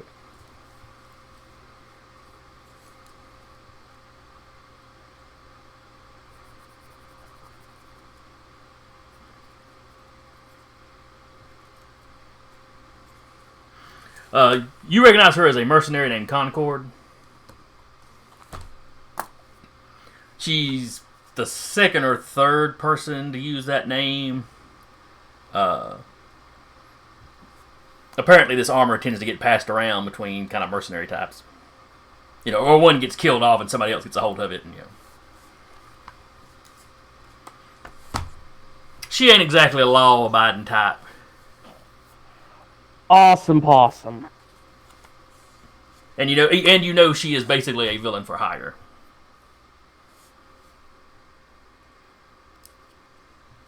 And given that she's tech-based, you know, Mott's not going to have an issue with her.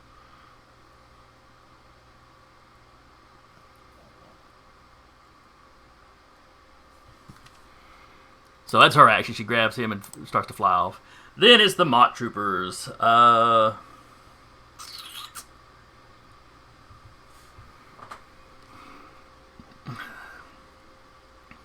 These three here all start moving towards the crowd.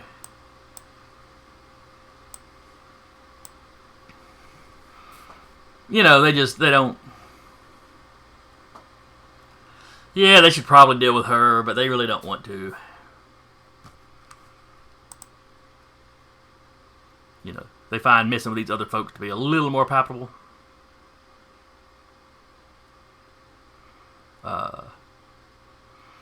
And they start firing into the crowd. Well, that's just rude. But they're not, you know, they're not really taking good aim. They're just kind of firing from the hip. For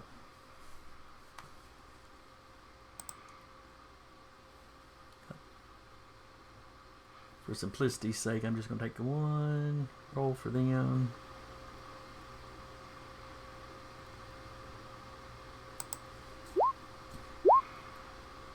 And then one roll for the people with a +2 for the quality.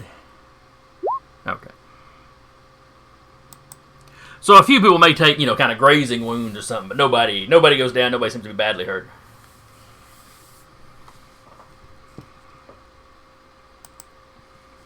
Then it's the civilians go.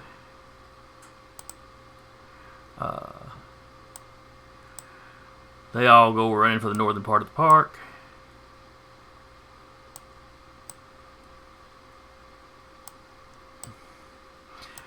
As they do that, whirlwind, you notice one woman, you know, clearly, you know, an obvious mutant, She kind of lags behind the crowd. And then you see her kind of turn around and put her hands up, and there's like a shimmering effect that kind of forms.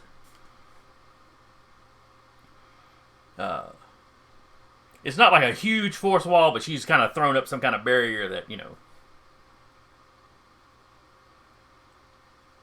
she's walking backwards, following the crowd, but she's like, trying to give them some cover.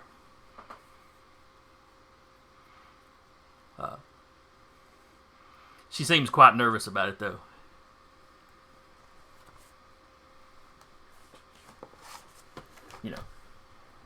She may have a viable power, but not necessarily any training to go into a combat or something. But... Yeah.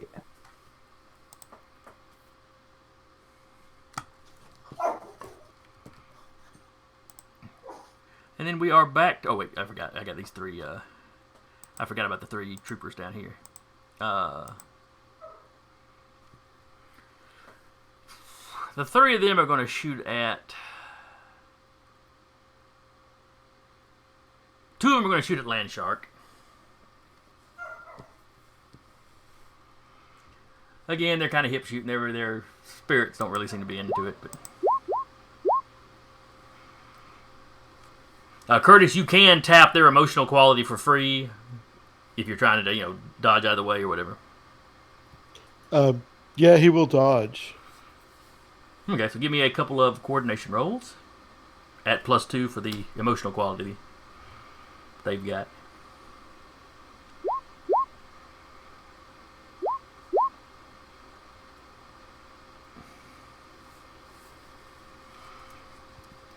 Alright, so one of them hits you. His weapons do...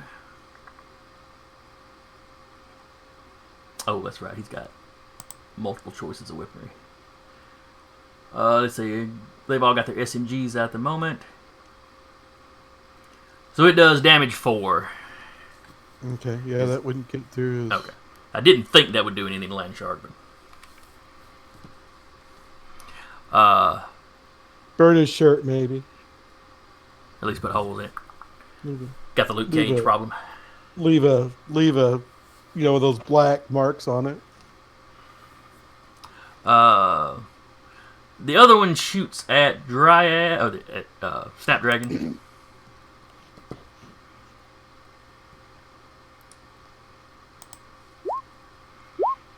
Got a 9. Well, that's not good. Oh, wait. Did you tap the quality? Oh, I did not. Okay, so that'd be a +2. It's free to tap, so I'm going to assume everybody's tapping it when they get the chance. So that makes it. I think it's free to tap for me, but not. Well, I decided that since it's a burst. Oh, sorry. That as long as it's defensively, Oh, that's right. Sorry. You basically got them where they kind of want to put their weapons down, but the training ain't really letting them, so they're just not. They're just not as good at using them as usual. All right, so that would bump you up to a 9, so that's a tie. So a shot goes by and maybe tugs at your shirt sleeve or whisks through your hair. If you've got hair, I don't really remember. I think it's kind of a leafy thing. Not really. Maybe you feel the wind off one. It's real close, but doesn't do you any damage.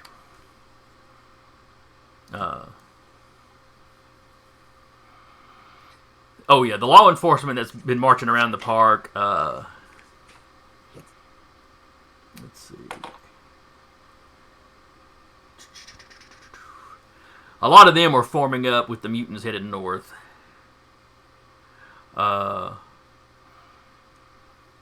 Some have kind of approached the armored guys, but are keeping their distance. Since there seems to be supers on the scene fighting them, they're not sure how involved they need to get. They are shouting for them to put their weapons down and surrender and stuff, but they're not taking any shots while all y'all are standing around there. At least not yet. Muckboot.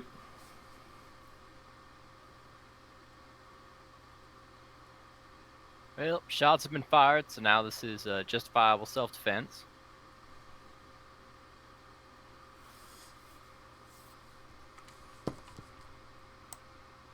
So he'll kind of cut back, make sure the main target is at least slightly obstructed. And yeah, he will take a shot at the Mott Trooper directly in front of him. All right. What does your gun look like at the moment? As typical, it looks like one of an old smoothbore rifle, black powder and all that, because that is still legally allowed to be open carried unless the laws in this universe are different than ours. About guns. Did you check to see if that could be carried in New York? No. The old, smoothbore top load rifles. I think nationally there's no law stopping open carry of that, because it's so uselessly, worthlessly less than. You can't shoot it straight. You can't really. You could bring a bow and arrow and kill people faster. So the thing is, like, for the sake of transporting it, it's just open carry. Okay. I know in Alabama it's still open carry because Well, all the people that do like reenactment and stuff just run around with them. Anywho, so Yeah. So it just looks like a normal smoothbore. Yeah.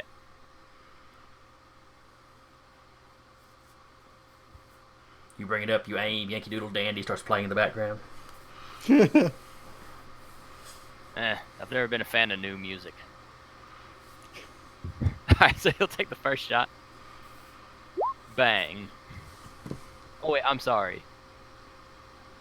Sorry. Bang. No. Oh, God. It'll be a 14 instead of a 13. I forgot to use my gun shooting that has a +1 modifier because of my specialty with weapons. Okay, you didn't have all your modifiers in there. Okay. Yeah. So it's gonna have a +1, so 14 total. All right. That's his Which, of coordination to dodge. I'm going to be using my other very special description. What is that?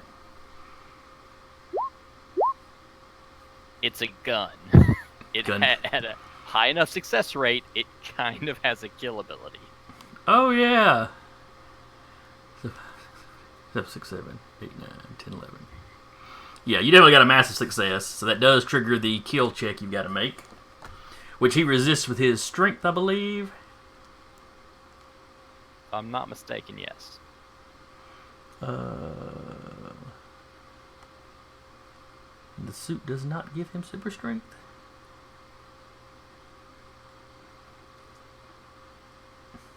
No, but it gives him jacked up damage if he punches with it. Okay.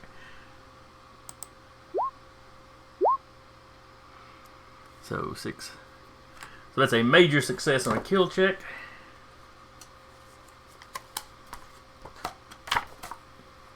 The massive success is you deal the attack's damage and may kill the target. Yep, he goes down.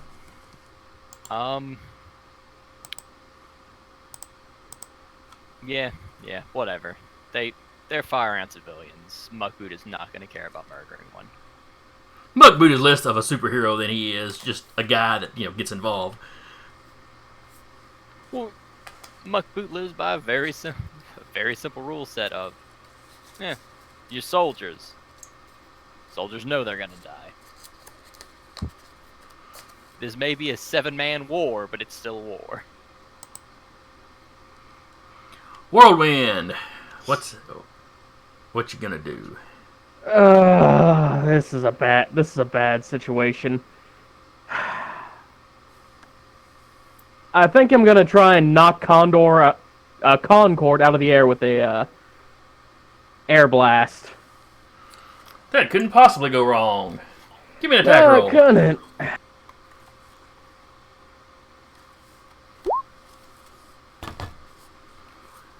Oh, that's a pretty good roll. And let's see, her coordination plus aerial combat.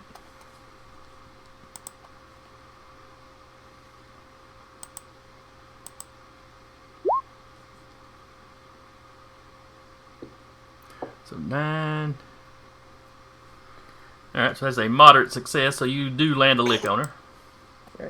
And are you just And going it for does- damage? Yeah, just going for damage. Okay. So, and it is at an 8. Ooh, that's rather rough. Let's see.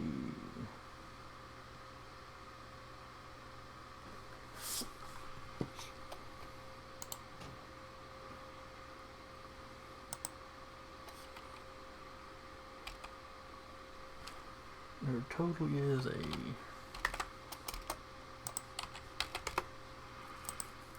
you hear her cry out. She kind of she almost drops the guy. Her armor has clearly taken some of it, but a fair amount of your attack got through.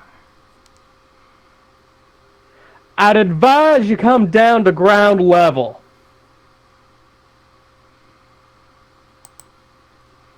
All right. She pauses for a second. I mean, she's still moving. You see, she looks thoughtful for a second. Clearly, she's taking your advice. Taking your statement under advisement. Have to wait till her turn to see what she actually does, though. Snapdragon.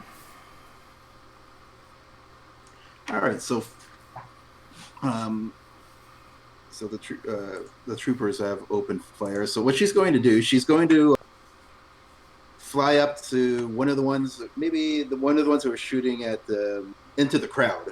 Okay.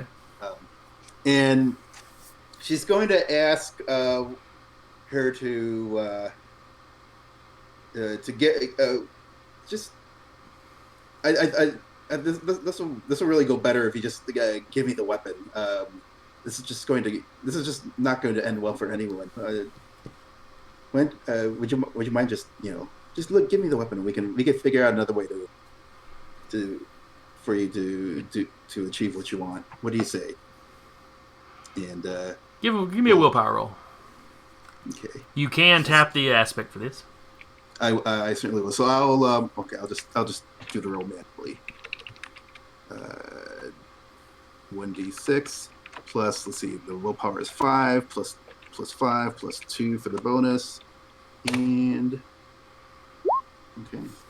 Okay. I imagine I need a pretty hefty success to talk someone who's shooting in a crowd to hand their weapon over. Give yourself a determination point, Okay. as they are going to tap their quality cult-like fanatics, Yep.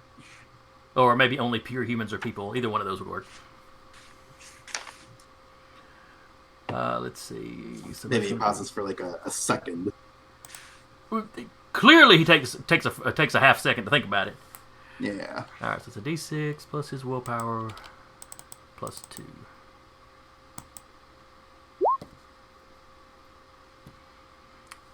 Oh, and you still get a major success.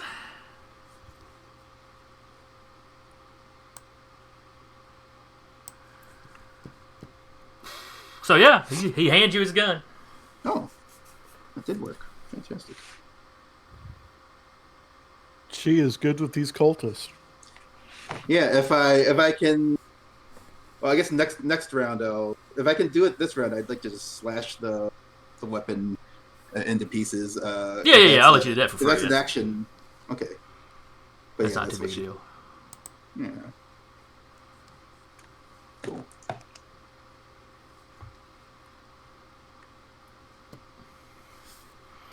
So let me put a little mark on him.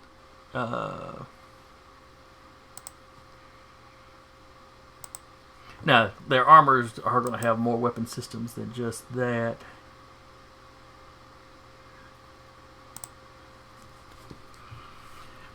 But the SMGs were something they were carrying, so. Alright. Next up.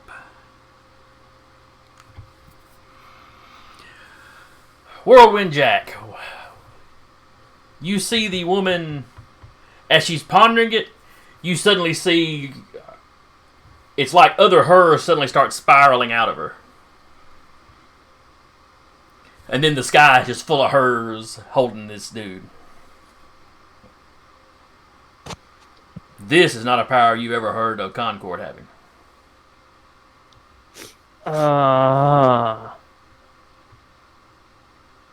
I'd like to say this is probably going to help you, but it's not. She just smiled. All the hers just smile really big. Land Shark, you're up. They ruined your shirt. They did. I guess trying to decide if I'm going to grab the gun or just punch the guy.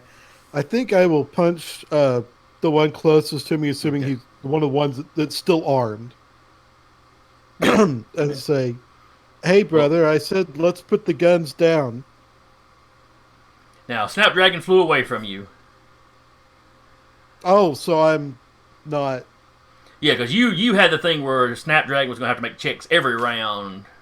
Right, you. right. So I'm not under her effect anymore. Right, you kind of shake it off. Yeah. Then I'm not going to do the whole.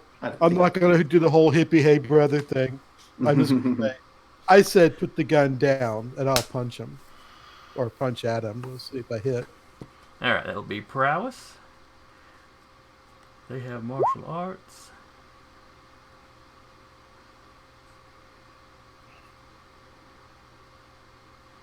I know shark food. All right. That's a clean hit, and you do how much damage? 8. Yep, he goes down. See, shark food.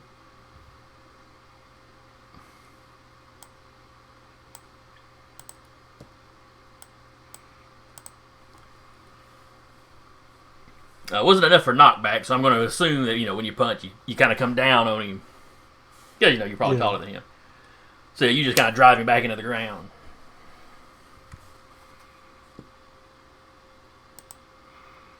Then it is Concord's turn. And she just takes off in all different directions. All the hers seem to be going in slightly different directions. Okay, maybe that'll help.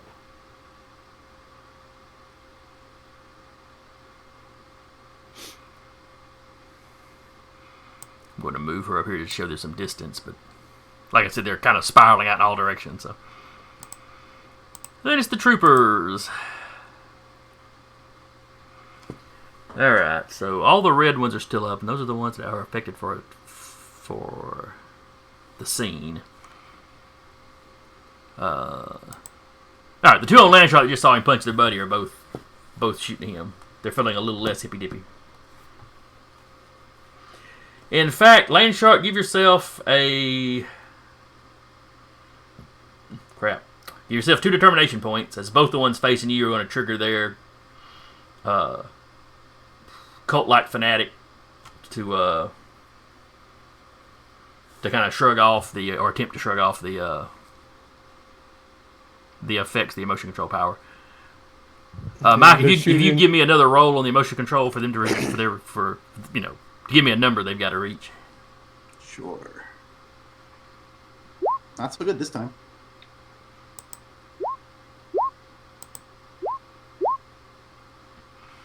And then both of those would be +2 for the quality, so it's a 10 and a 6. So the red guy back here is still under it. Blue here shrugs his off. So blue is taking a shot at Landshark, and you don't have a quality. You don't have the free quality to tap in this case. Oh, and they will be using, because they saw the SMGs did not work, so they're going with the Stun Blaster. So you need to resist this one with willpower. Oh, okay. Well, do you want to just use the roll I had, and it's instead of +4, it's +3. That's fine. That's fine. So you got a 6.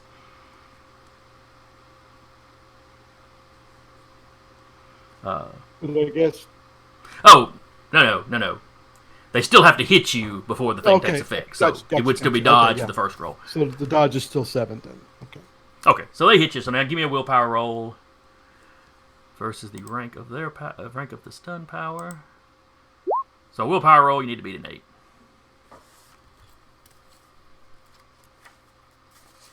We got to roll here. Come on. So that's a 6. Not so much.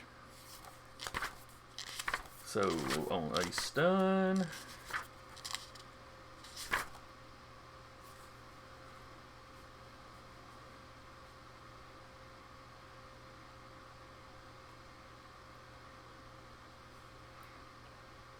So it is a moderate success. 6.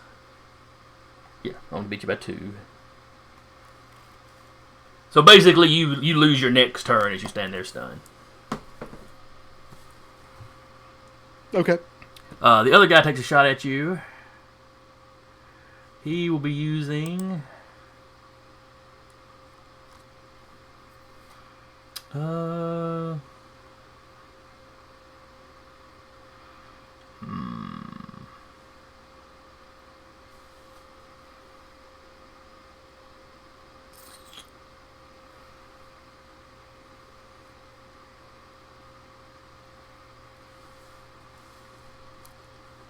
You see him bring up in one of his gauntlets. He's shooting a dart at you.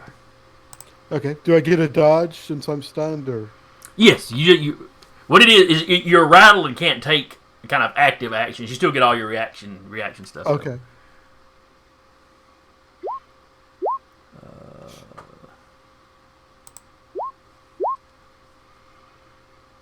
All right, so you get out of the way of the dart. It ain't a big deal.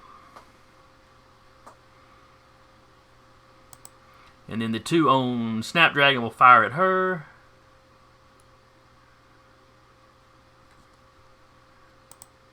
They are both still under the effect, so you've got the free +2 basically to tap. You've got the emotional effect. You can tap on them for free. So. Okay, I'll enter that roll in once again manually. 1d6 plus 6 for the 6 for the coordination, plus 2 for the coordination. Oh. All right, the first one definitely misses you. Roll for the second one because there was 2 different guys shooting at you. Oh, right. I should have copied that code.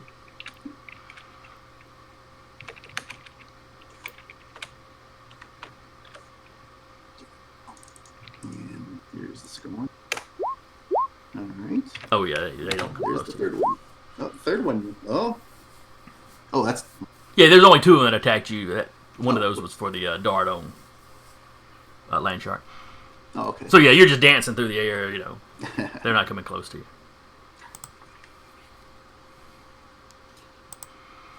The crowd continues to move away.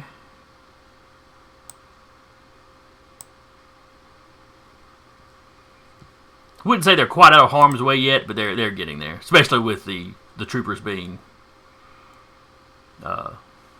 occupied. Top of the order, Muck Boot. You dropped one guy. You see the other 2 shooting at the plant lady you were talking to earlier.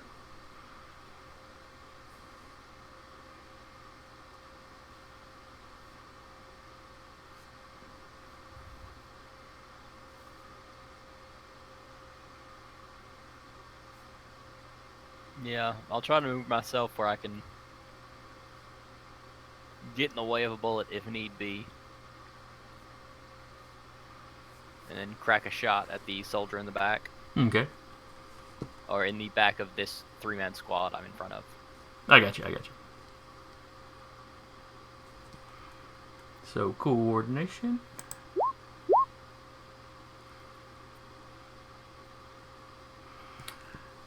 Alright, give me another ratio roll there. Skill ratio. Versus his strength.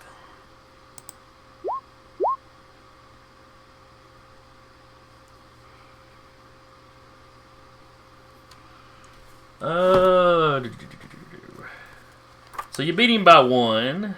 Which is a moderate success. I believe that's moderate, yes.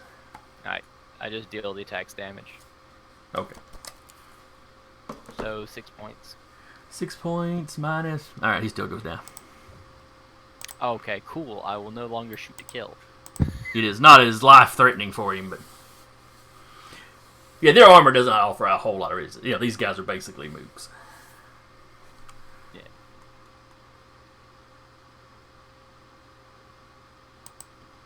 Whirlwind Jack, what are you gonna do? I did not build this character very well. Alright, Why do you say that? should have put in something for AoE, but I'd like to tap my quality knows how a bad guy thinks to try and narrow down which Concord I think is the real Concord. Okay.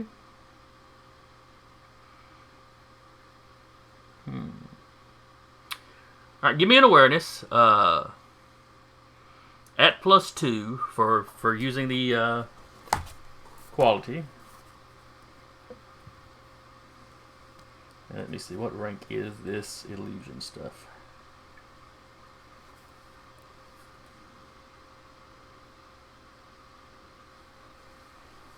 Okay. And that is with the +2. Okay.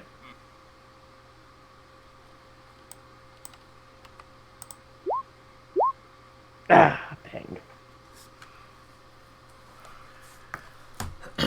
Nope, either she's a duplicator and they're all actually the same, which is unlikely because the dude duplicated that she's carrying, or it's some kind of illusion, tech or magic or something. It's some good stuff apparently. You're kind of looking to see if they all move. Like if one moves to kind of dodge a treetop or something, do they all shift the same way? But they're all moving slightly differently.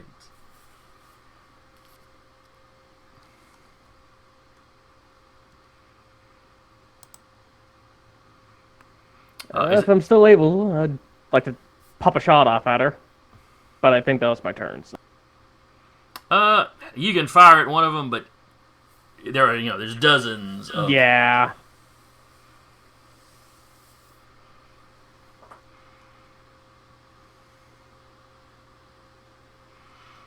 You hear people in the crowd at the distance shouting for somebody to do something because they're taking, Public speaker man. Yes.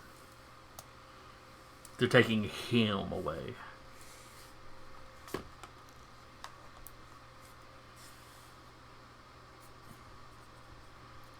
Jordan. The dude's last name is Jordan.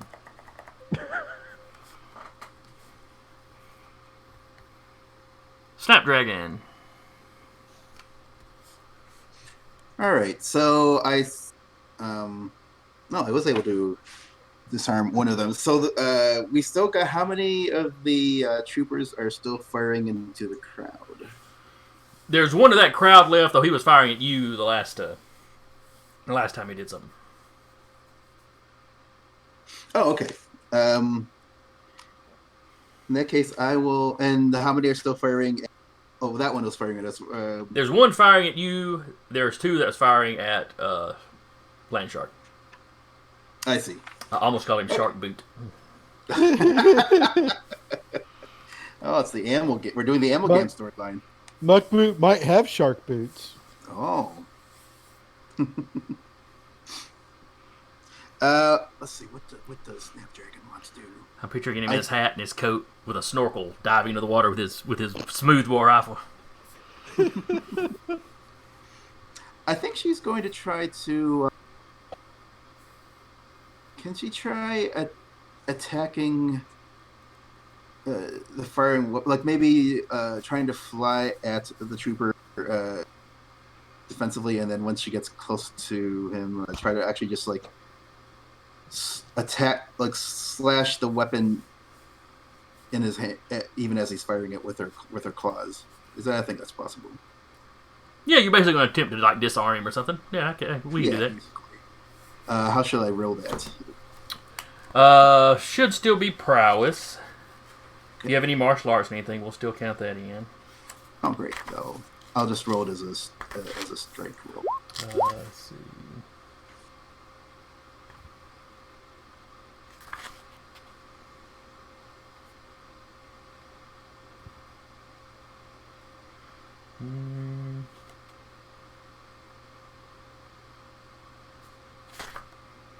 Yeah, I don't think you get anything special. It's really just an attack, but if you do damage, you're doing it to the weapon and not to him. So So let's see. He's got prowess and martial arts, but he still fails. So yeah, you cut the gun. The little SMG's got you. You cut it in half. Yeah, and the strike, the damage value is only at 4 slashing. Hopefully that's enough. Or is it? You might not silver it cleanly, but you certainly do enough damage to it that he's not going to be firing it. Okay, that's the important thing.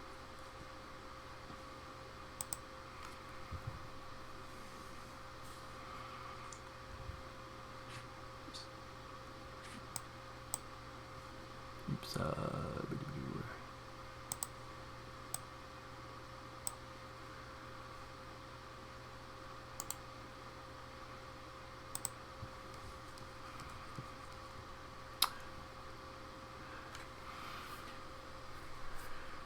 Whirlwind Jack, there is suddenly a man in a techie-looking outfit standing next to you. Oh, fun, another one. As he appears, his fist coated in like this, basically light, but it's not like the hand's glowing. It's like there's something made of, like there's a hologram or something. Or well, you're in the superhero, the super's business. Like there's a light construct around it as he takes a swing at you.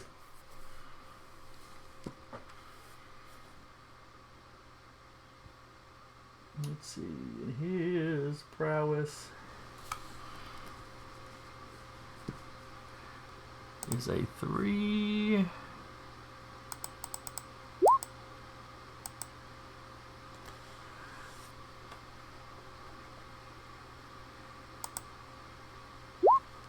Oh, yep, taking that one on the chin.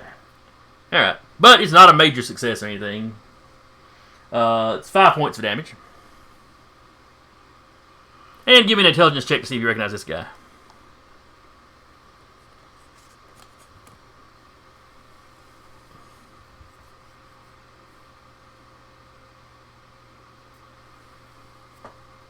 Well, you know, if you're still awake.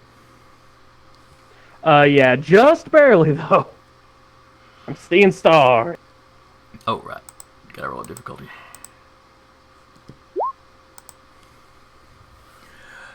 Yeah, you know this guy. Well, you don't know him personally.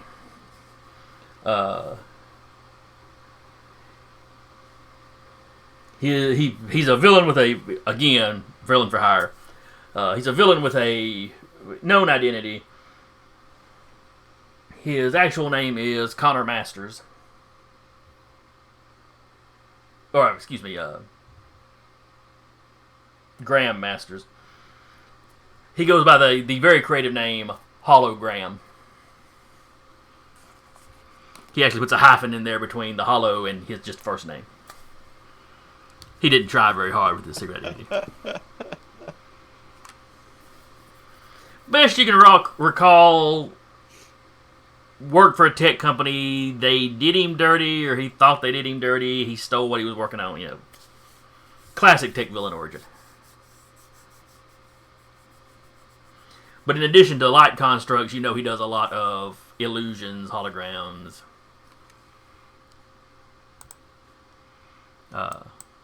Doesn't tend to be seen unless he wants to be seen, kind of thing.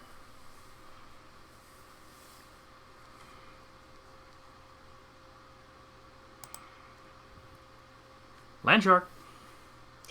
I can't. Oh, that's right. This is the one you're missing. Dude, I'm stunned. Yeah. Forgot about that. He's like, ow.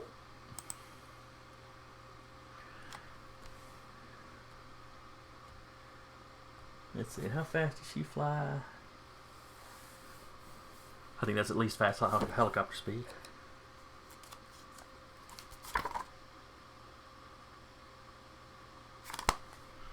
Which in New York City can cover a lot of ground.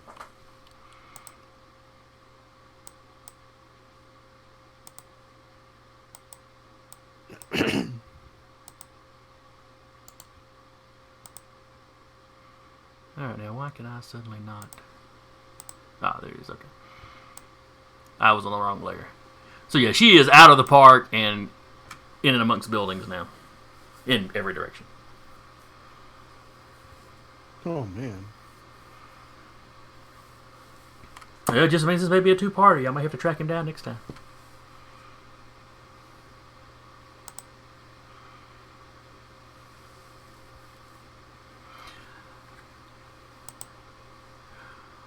Let's see, the three remaining Mott troopers.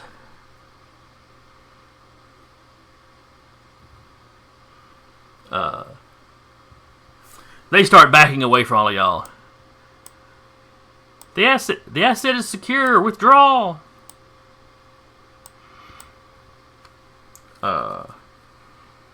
They back up shooting though. Landshark still looks stunned to them, so they're going to focus their energies on Muckboot and Snapdragon.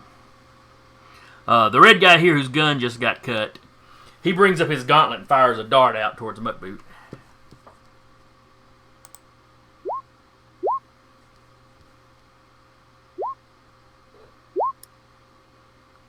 Duck, Muckboot, duck. And Muckboot does. Let's see. The one right here on the shoreline shoots at Snapdragon. Let's see. You made your roll, so he's got to beat a 10. He does not. And then the one in the water will shoot at both of you, as he's going to use the 40mm grenade launcher, Ouch. which does area. Oh,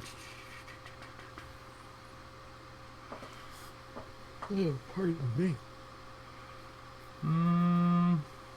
They were planning to fight in a crowd, but they wanted their target alive initially, so he wouldn't use that one. So you're in luck. He's only got tear gas loaded into it.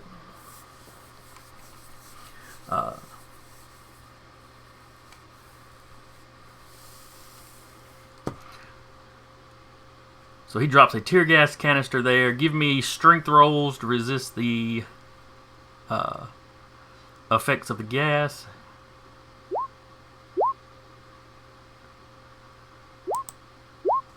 How dare this guy try to affect us with chemical secretions? It's really rude. Okay. He doesn't center his shot real well, so y'all are kind of on the outside edges and are quickly able to, slap a hand over your mouth, kind of jog out of the outside edge of it. Muckboot, you've been walking around long enough to know what tear gas is.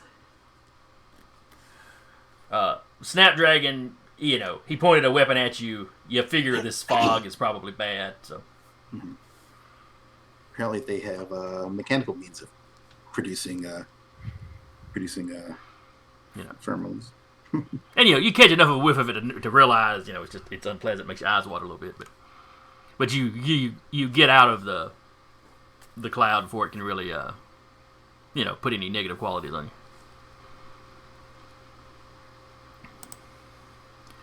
All right.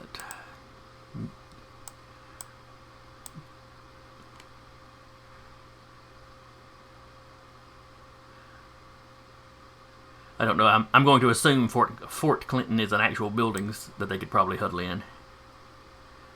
So they're going to head over that way.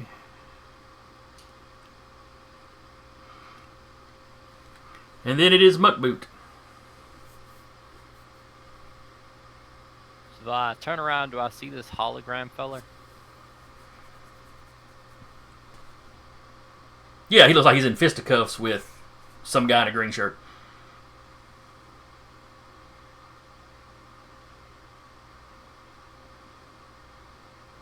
Since they're on the retreat. I take it back.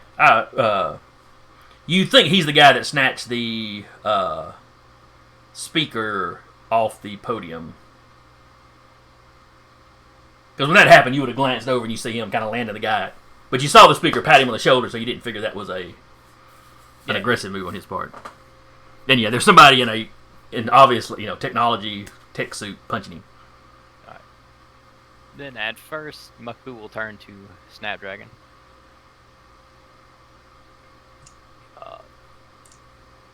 Ma'am, do you believe you can handle the rest of these men on your own? I don't foresee that being a problem. Understood. She says with a smile.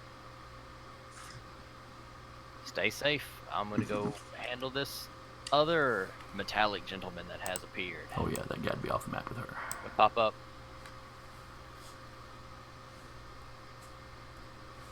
And he will then... It's fisticuffs. He will switch to blast mode on the gun. And fire at hologram. Uh-oh, I'm enrolled. I don't know if I'm gonna hit.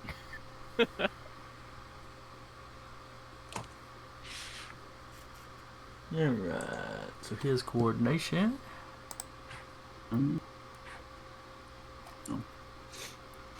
He cannot make this roll.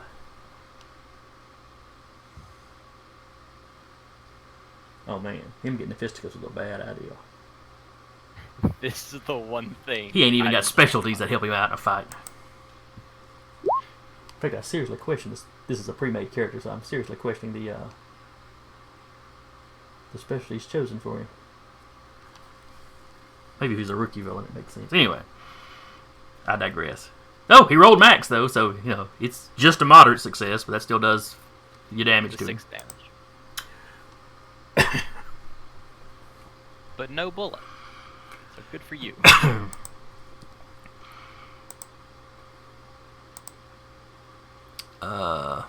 Yeah, he's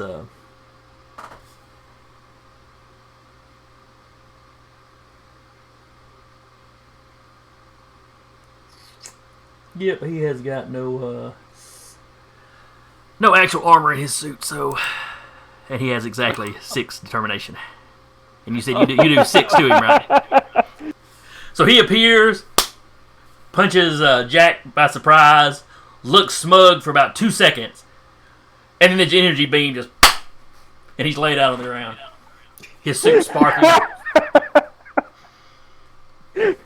And Mugwort Jack is doubled over wheezing and laughter. You're in civilian clothes. Clearly, he just thought you were some random mutant that, snatched the guy, So he decided to try to increase his street cred by, actually, physically assaulting you. And yeah, he should never become visible. Never. Man, you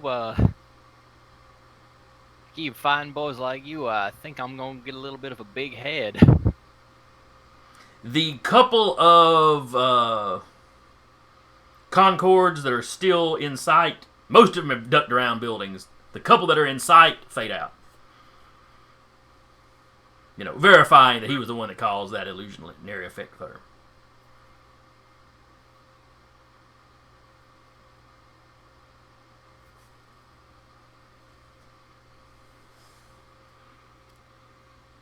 You alright down there, sir? Yeah, I'm good. Like, I was gonna be really mad because I just got some dental work done, but I needed that laugh.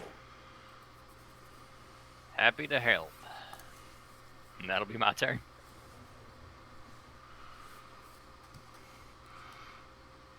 Alright, Whirlwind, you're up. And you see there's still a few of the troopers. They don't look happy to have seen Graham go down.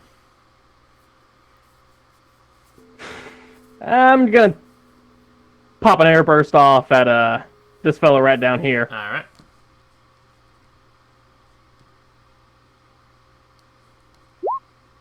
Oh no!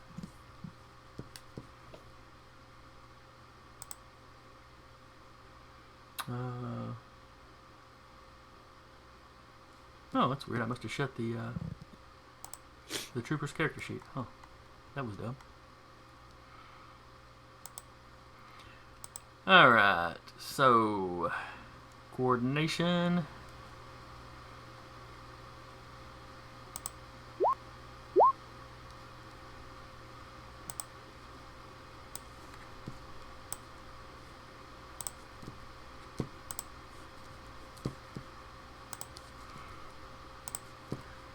Alright, so that was a 7 plus. Okay. You see him. You see him react like he's been pushed, but it wasn't a solid enough hit to do any actual damage.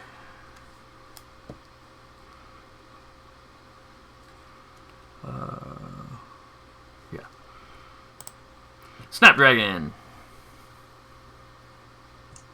Yeah, I'd like to repeat my last maneuver since it worked and just try to disarm yet another trooper. Well, actually, though, I have seen now that they have more than just the guns. Because I've seen them, throwing out all kinds of weaponry. So, yeah. So, I'm trying to think of what I want to just do. I think I might just need to do a direct attack at this point. Just start attacking them directly, just to because disarming they're too well armed to. Yeah, they got multiple weapon systems. So yeah, so I think I'll just go ahead and fly into maybe even the one I just I targeted last time and just try to do a direct physical strike with my claws. So I'm not messing around anymore. The claws are out. Alright, that's going to be prowess. He's got martial arts, so it's going to be his punch roll. That's a massive success. Okay. Yeah, I do force slashing damage. So I guess for the purposes of the kill check, I guess I roll. Let me add a new roll builder entry for slash. Yeah, because that would be the full damage you do, which is 4 plus the d6 versus his strength. Yeah. That is that's only by 2, so I think that's going to be the just the normal damage. Okay.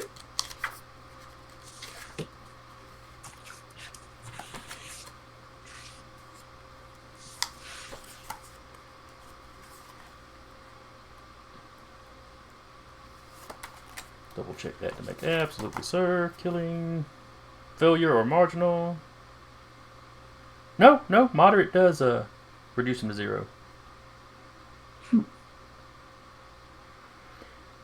Is the major or massive? They go unconscious, and then each page following, they've got to make checks or let's see, or they start losing levels of strength, and if it falls below 0, they die. Okay. Excellent. So he does immediately drop, but he's not going to actually bleed out or anything, even if he were left unattended.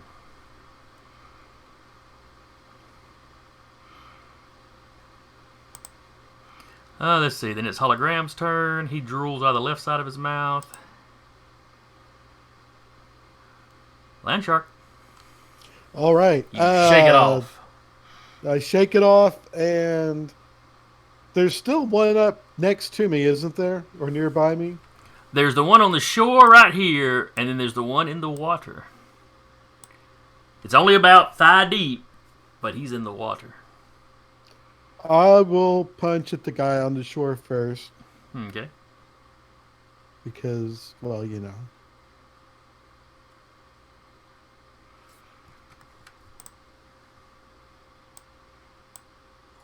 Well, maybe put you right there, so you're not quite in the water. All right.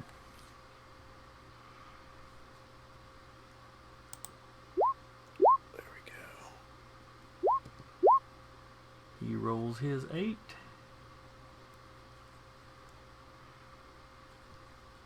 And you roll an 8. Oh, excuse me. He has martial arts. He should have had a +1 on that. So he got a 9. So he sees you charging at him. I should have declared my shark food.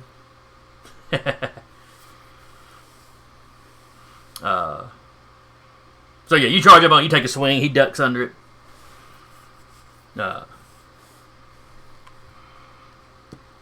As I edge closer to the water. He kneels down, he grabs a handful of water and splashes it at you. No.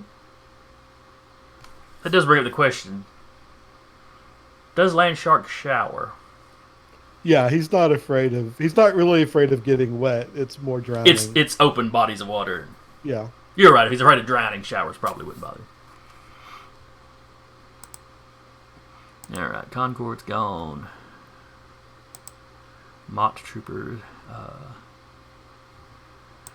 This one keeps sloshing through the water, headed this way. His buddy follows him into the water.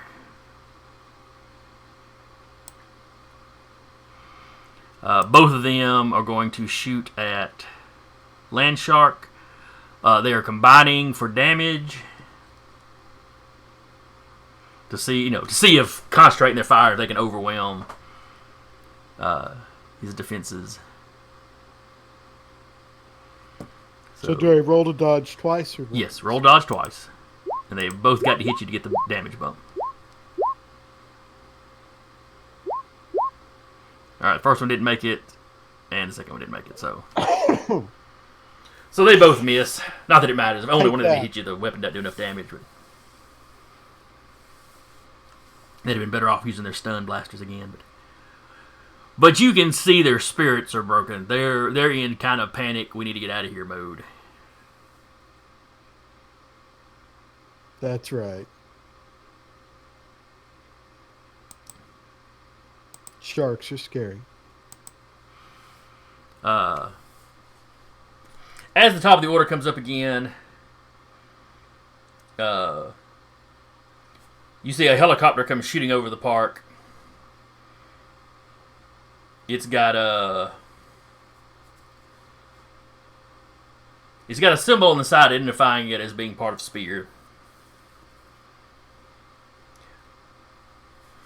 It doesn't get over the troopers, but it's kind of parallel to the troopers, and you see a door gunner come out. And then over a loudspeaker, drop your weapons or, face, or drop your weapons or lethal force it has been authorized. At this point, there's only 2 Mott troopers left. They start dropping their weapons and, they drop their guns, they take their, the gauntlets off. When they're ordered to take their helmets off, they do so. Going down to hardcore there, aren't you? The police are like, we didn't know they had something like that here.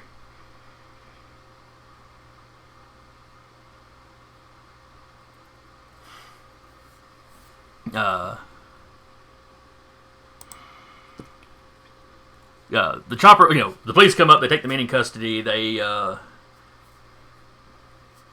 see to the wounds of everybody else. One of the men Muckboot shot has died. The other one they may be able to save. Because one of them you dropped at the beginning, and it's been at least 3 rounds. They only had a 3 strength, so. It's up to you if Muckboot loses any sleepover.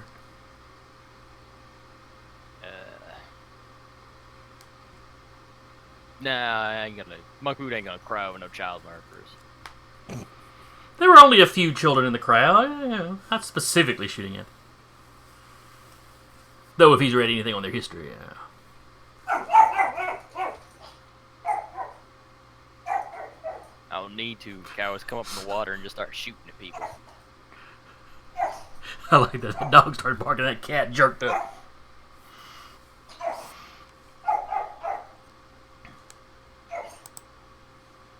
Let's see. Yeah, the pets love game day. Ooh, he's paying attention to something else. Quickly, we need attention. At least the cat is small. I got some buddies that I was gaming last night. They've got a Rottweiler and a Belgian something or other that's of similar size. Not quite as heavy as the Rottweiler, but of similar size otherwise. That when they want attention, they get their attention. The Rottweiler will try to climb you like you're a mountain. The other one will just come up and nudge your arm or sit his face in your lap. You can actually sit there and pet him while you're playing. You start petting the Rottweiler, and he goes, "Oh, you want loving." Yeah, our pit bull is convinced she is a little 5-pound teacup chihuahua. Convinced. Yeah, yeah. The couple that owns this Rottweiler, the wife likes taking pictures of when he was littler, like taking pictures of him standing on like the bathroom sink and stuff when he climb up there. So he still does that now that he's basically full grown. It's like a lap dog that takes up the entire couch. So anyway, Chopper lands, police take custody. Guys in Spear uniforms get out and kind of start overseeing it. One guy gets out in a black suit.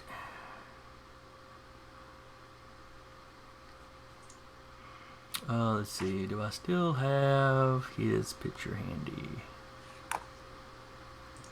I don't think I do.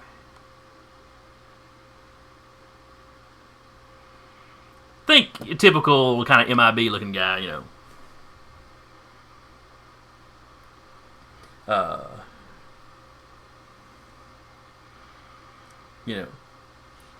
he approaches Landshark first. He walks up to you, makes a very obvious, he goes, "You're not in any trouble." He makes a very obvious looking around at everything around him. You didn't destroy anything.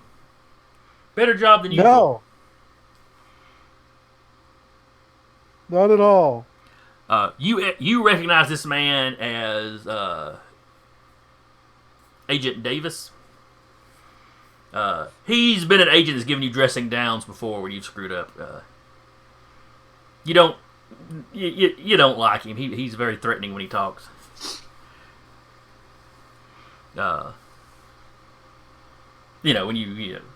When you have your little accidents, he likes to talk about putting you in jail or something. You don't know if it was his ideal to put a restriction on you where you couldn't fight, couldn't do daring do by yourself, but you suspect it was him. Oh, that was a literal thing, not just a personal preference. It's why he keeps trying to get on teams, is he needs to be on a team to do his thing. Poor Landshark.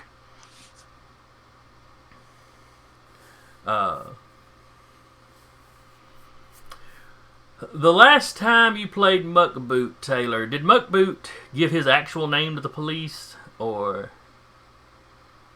I mean, it was very chaotic. He could have easily have gotten by just using the Muckboot, non-deplume, Yeah, non-deplume. He's been doing blasting and grapple gun stuff, so he just kind of went by Muck Boot. Okay. When the agent approaches you, he shakes your hand. Muckboot, right? Oh, yes, sir. Read the reports of what you did during the invasion in whatever town y'all were in. I forget where y'all were. Harper's Ferry? No, Rhodes Ferry. Because it's the city, basically just the next city down the highway from Manford.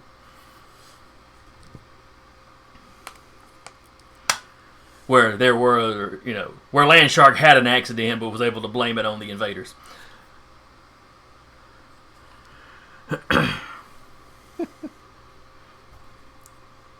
You're kind of glad Davis wasn't there for that, because you don't know that he would have bought that. Yeah, well, as soon as nobody's looking, I'm making a shark statue on the beach, by the way. Well, if it's out of sand, that'll be okay. Well, he'll... It's the beach it's the shore of a reservoir, so I don't know how much sand there is there. Yeah, fair enough. The trick is that uses the power that's unreliable, so I'm gonna make a statue. Oops. I leveled 10 city blocks. My bad. But he's using it in a non-stressful situation, so we won't actually worry about it. Jack, the agent seems to know you. You have heard his name before. You have not met him specifically. Given your background, you had to register with Spear as part of your probation or whatever. While they encourage superhumans to register with them, otherwise it's not actually legally required. Except in the case of former villains and, Not that registration mattered. They had you in jail. They knew who you were.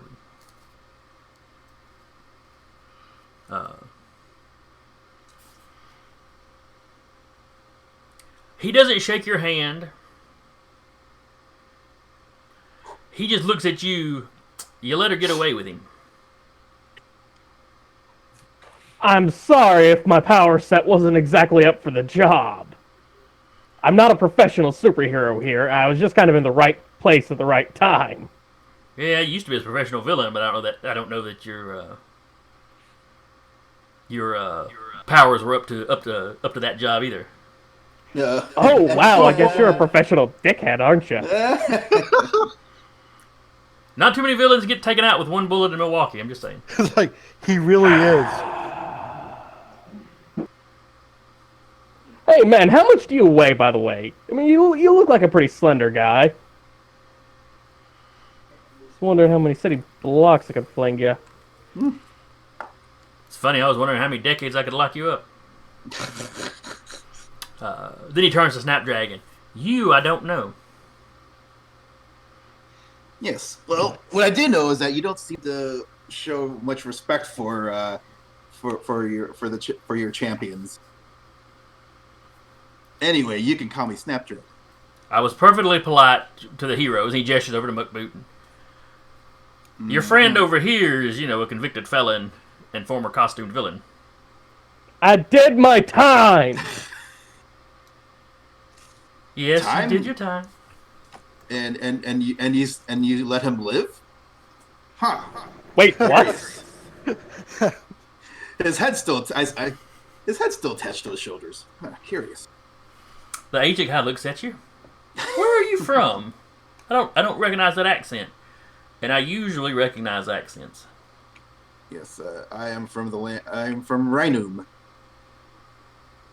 the land of. I'm trying to think of what would be a good epithet for, like, if Rhinum had a quality, what would its first quality be? But the land of. Roofied citizens? Land of I am magic. naturally distrustful of a ruling class that can make pheromones make everybody like them. I'm just Well, it's just our hereditary instrument of guidance. It's But, the sign that God wants us to rule. What's the problem? Monarchies for the win. Yeah, I don't know if they would have that's divinely inspired by their recognition, but she does. I think that's just part of where how her being a stranger in a strange land is that she doesn't really consider the consent dampening squickiness of what she does. It's really more of like a biological tool. It's kind of like complaining about having a voice that you could use to issue statements that may persuade other people. That may be very well be how she looked at it, but yeah, that's in fact she may. And it could always be that her people are a little more resistant to it than humans, so it comes off as stronger against surface people or something. I mean, just depending on how you want to do it. I mean, it's your backstory.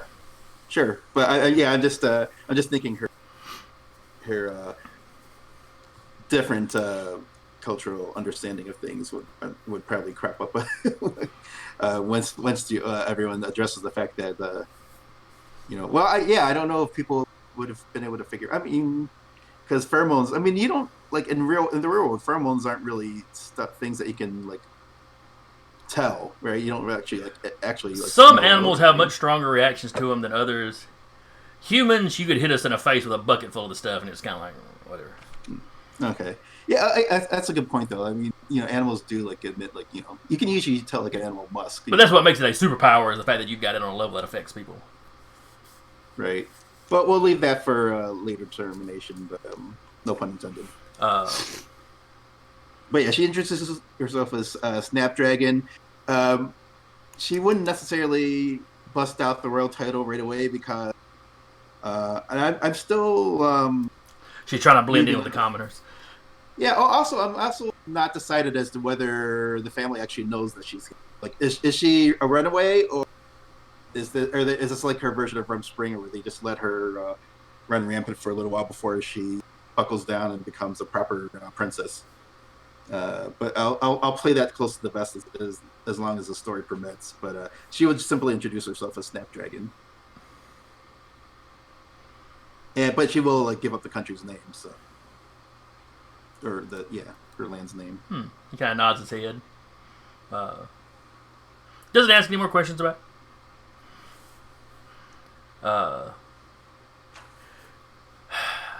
I hate to do this, but the city's primary team is currently occupied out of state. I'm going to need to enlist your aid if you're willing. Really? Well, I was talking to her, but if you can manage not to knock down any buildings and are working with these people. We champions fight as one, she proclaims very boldly. Oh, is that your team name? He actually pulls out his phone. So. Oh, that's a couple lawsuits right there, I think. Got to put an of behind it. Of somewhere. Oh, champions of New York. Shark champions. Shark. We could say if we do decide on a team name that was conveniently what Snapdragon may have referred to us as if we come up with a team name later on. But she does boldly say that they do fight together since fight together now. So yeah, especially since seeing how Landshark perked up at the prospect. Anyway, he need your help. And he kind of cuts his eyes over at Jack since Concord got away with Mr. Jordan. The fact that they were trying to take him alive implies that they've got some purpose for him.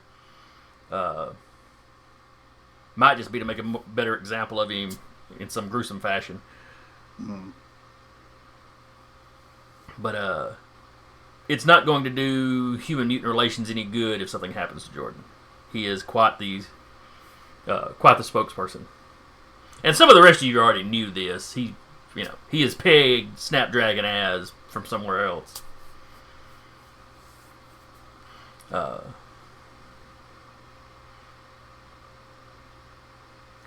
Let's see. And what's the name of the speaker again? Mr. Jordan. Oh, Jordan, thank you. Mr. Jordan.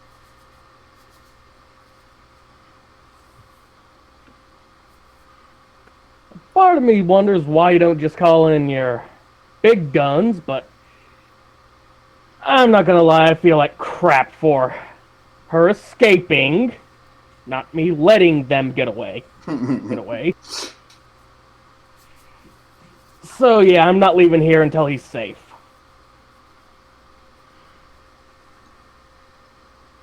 Excellent. Despite your past predilections, you have a skill set that may be very useful in tracking these guys down. Oh, what, like people skills? Dick. He seems completely unfazed.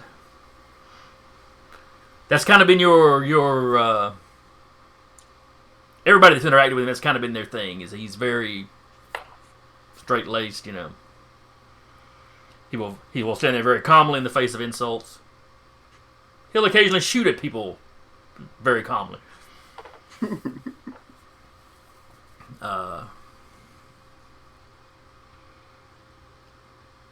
Let's see. It's about 4, so we'll go ahead and wrap here. So we will pick up here next time, or probably in an office close by, a police station close by, something. So We don't have a clue. So in the coming 2 weeks, you've got people you could potentially question, though. You got several troopers. You've got hologram. So we might very well start up at a holding facility in a questioning session or something. So next 2 weeks, be thinking about how you want to investigate this. Alrighty. For anybody that comes by and watches this later, either on Twitch or on YouTube once I get it up, in a week or so. Hope you enjoyed it. I hope you guys enjoyed playing with me today. I certainly enjoyed running. It's always fun. Yeah, it's a great time. And again, I've been GMing today, and I'm Jason, and we've had Mike playing Snapdragon, Taylor playing Muckboot, Curtis playing Landshark, and Zach playing Whirlwind Jack. Howdy who. And we will see y'all next time. Bye bye.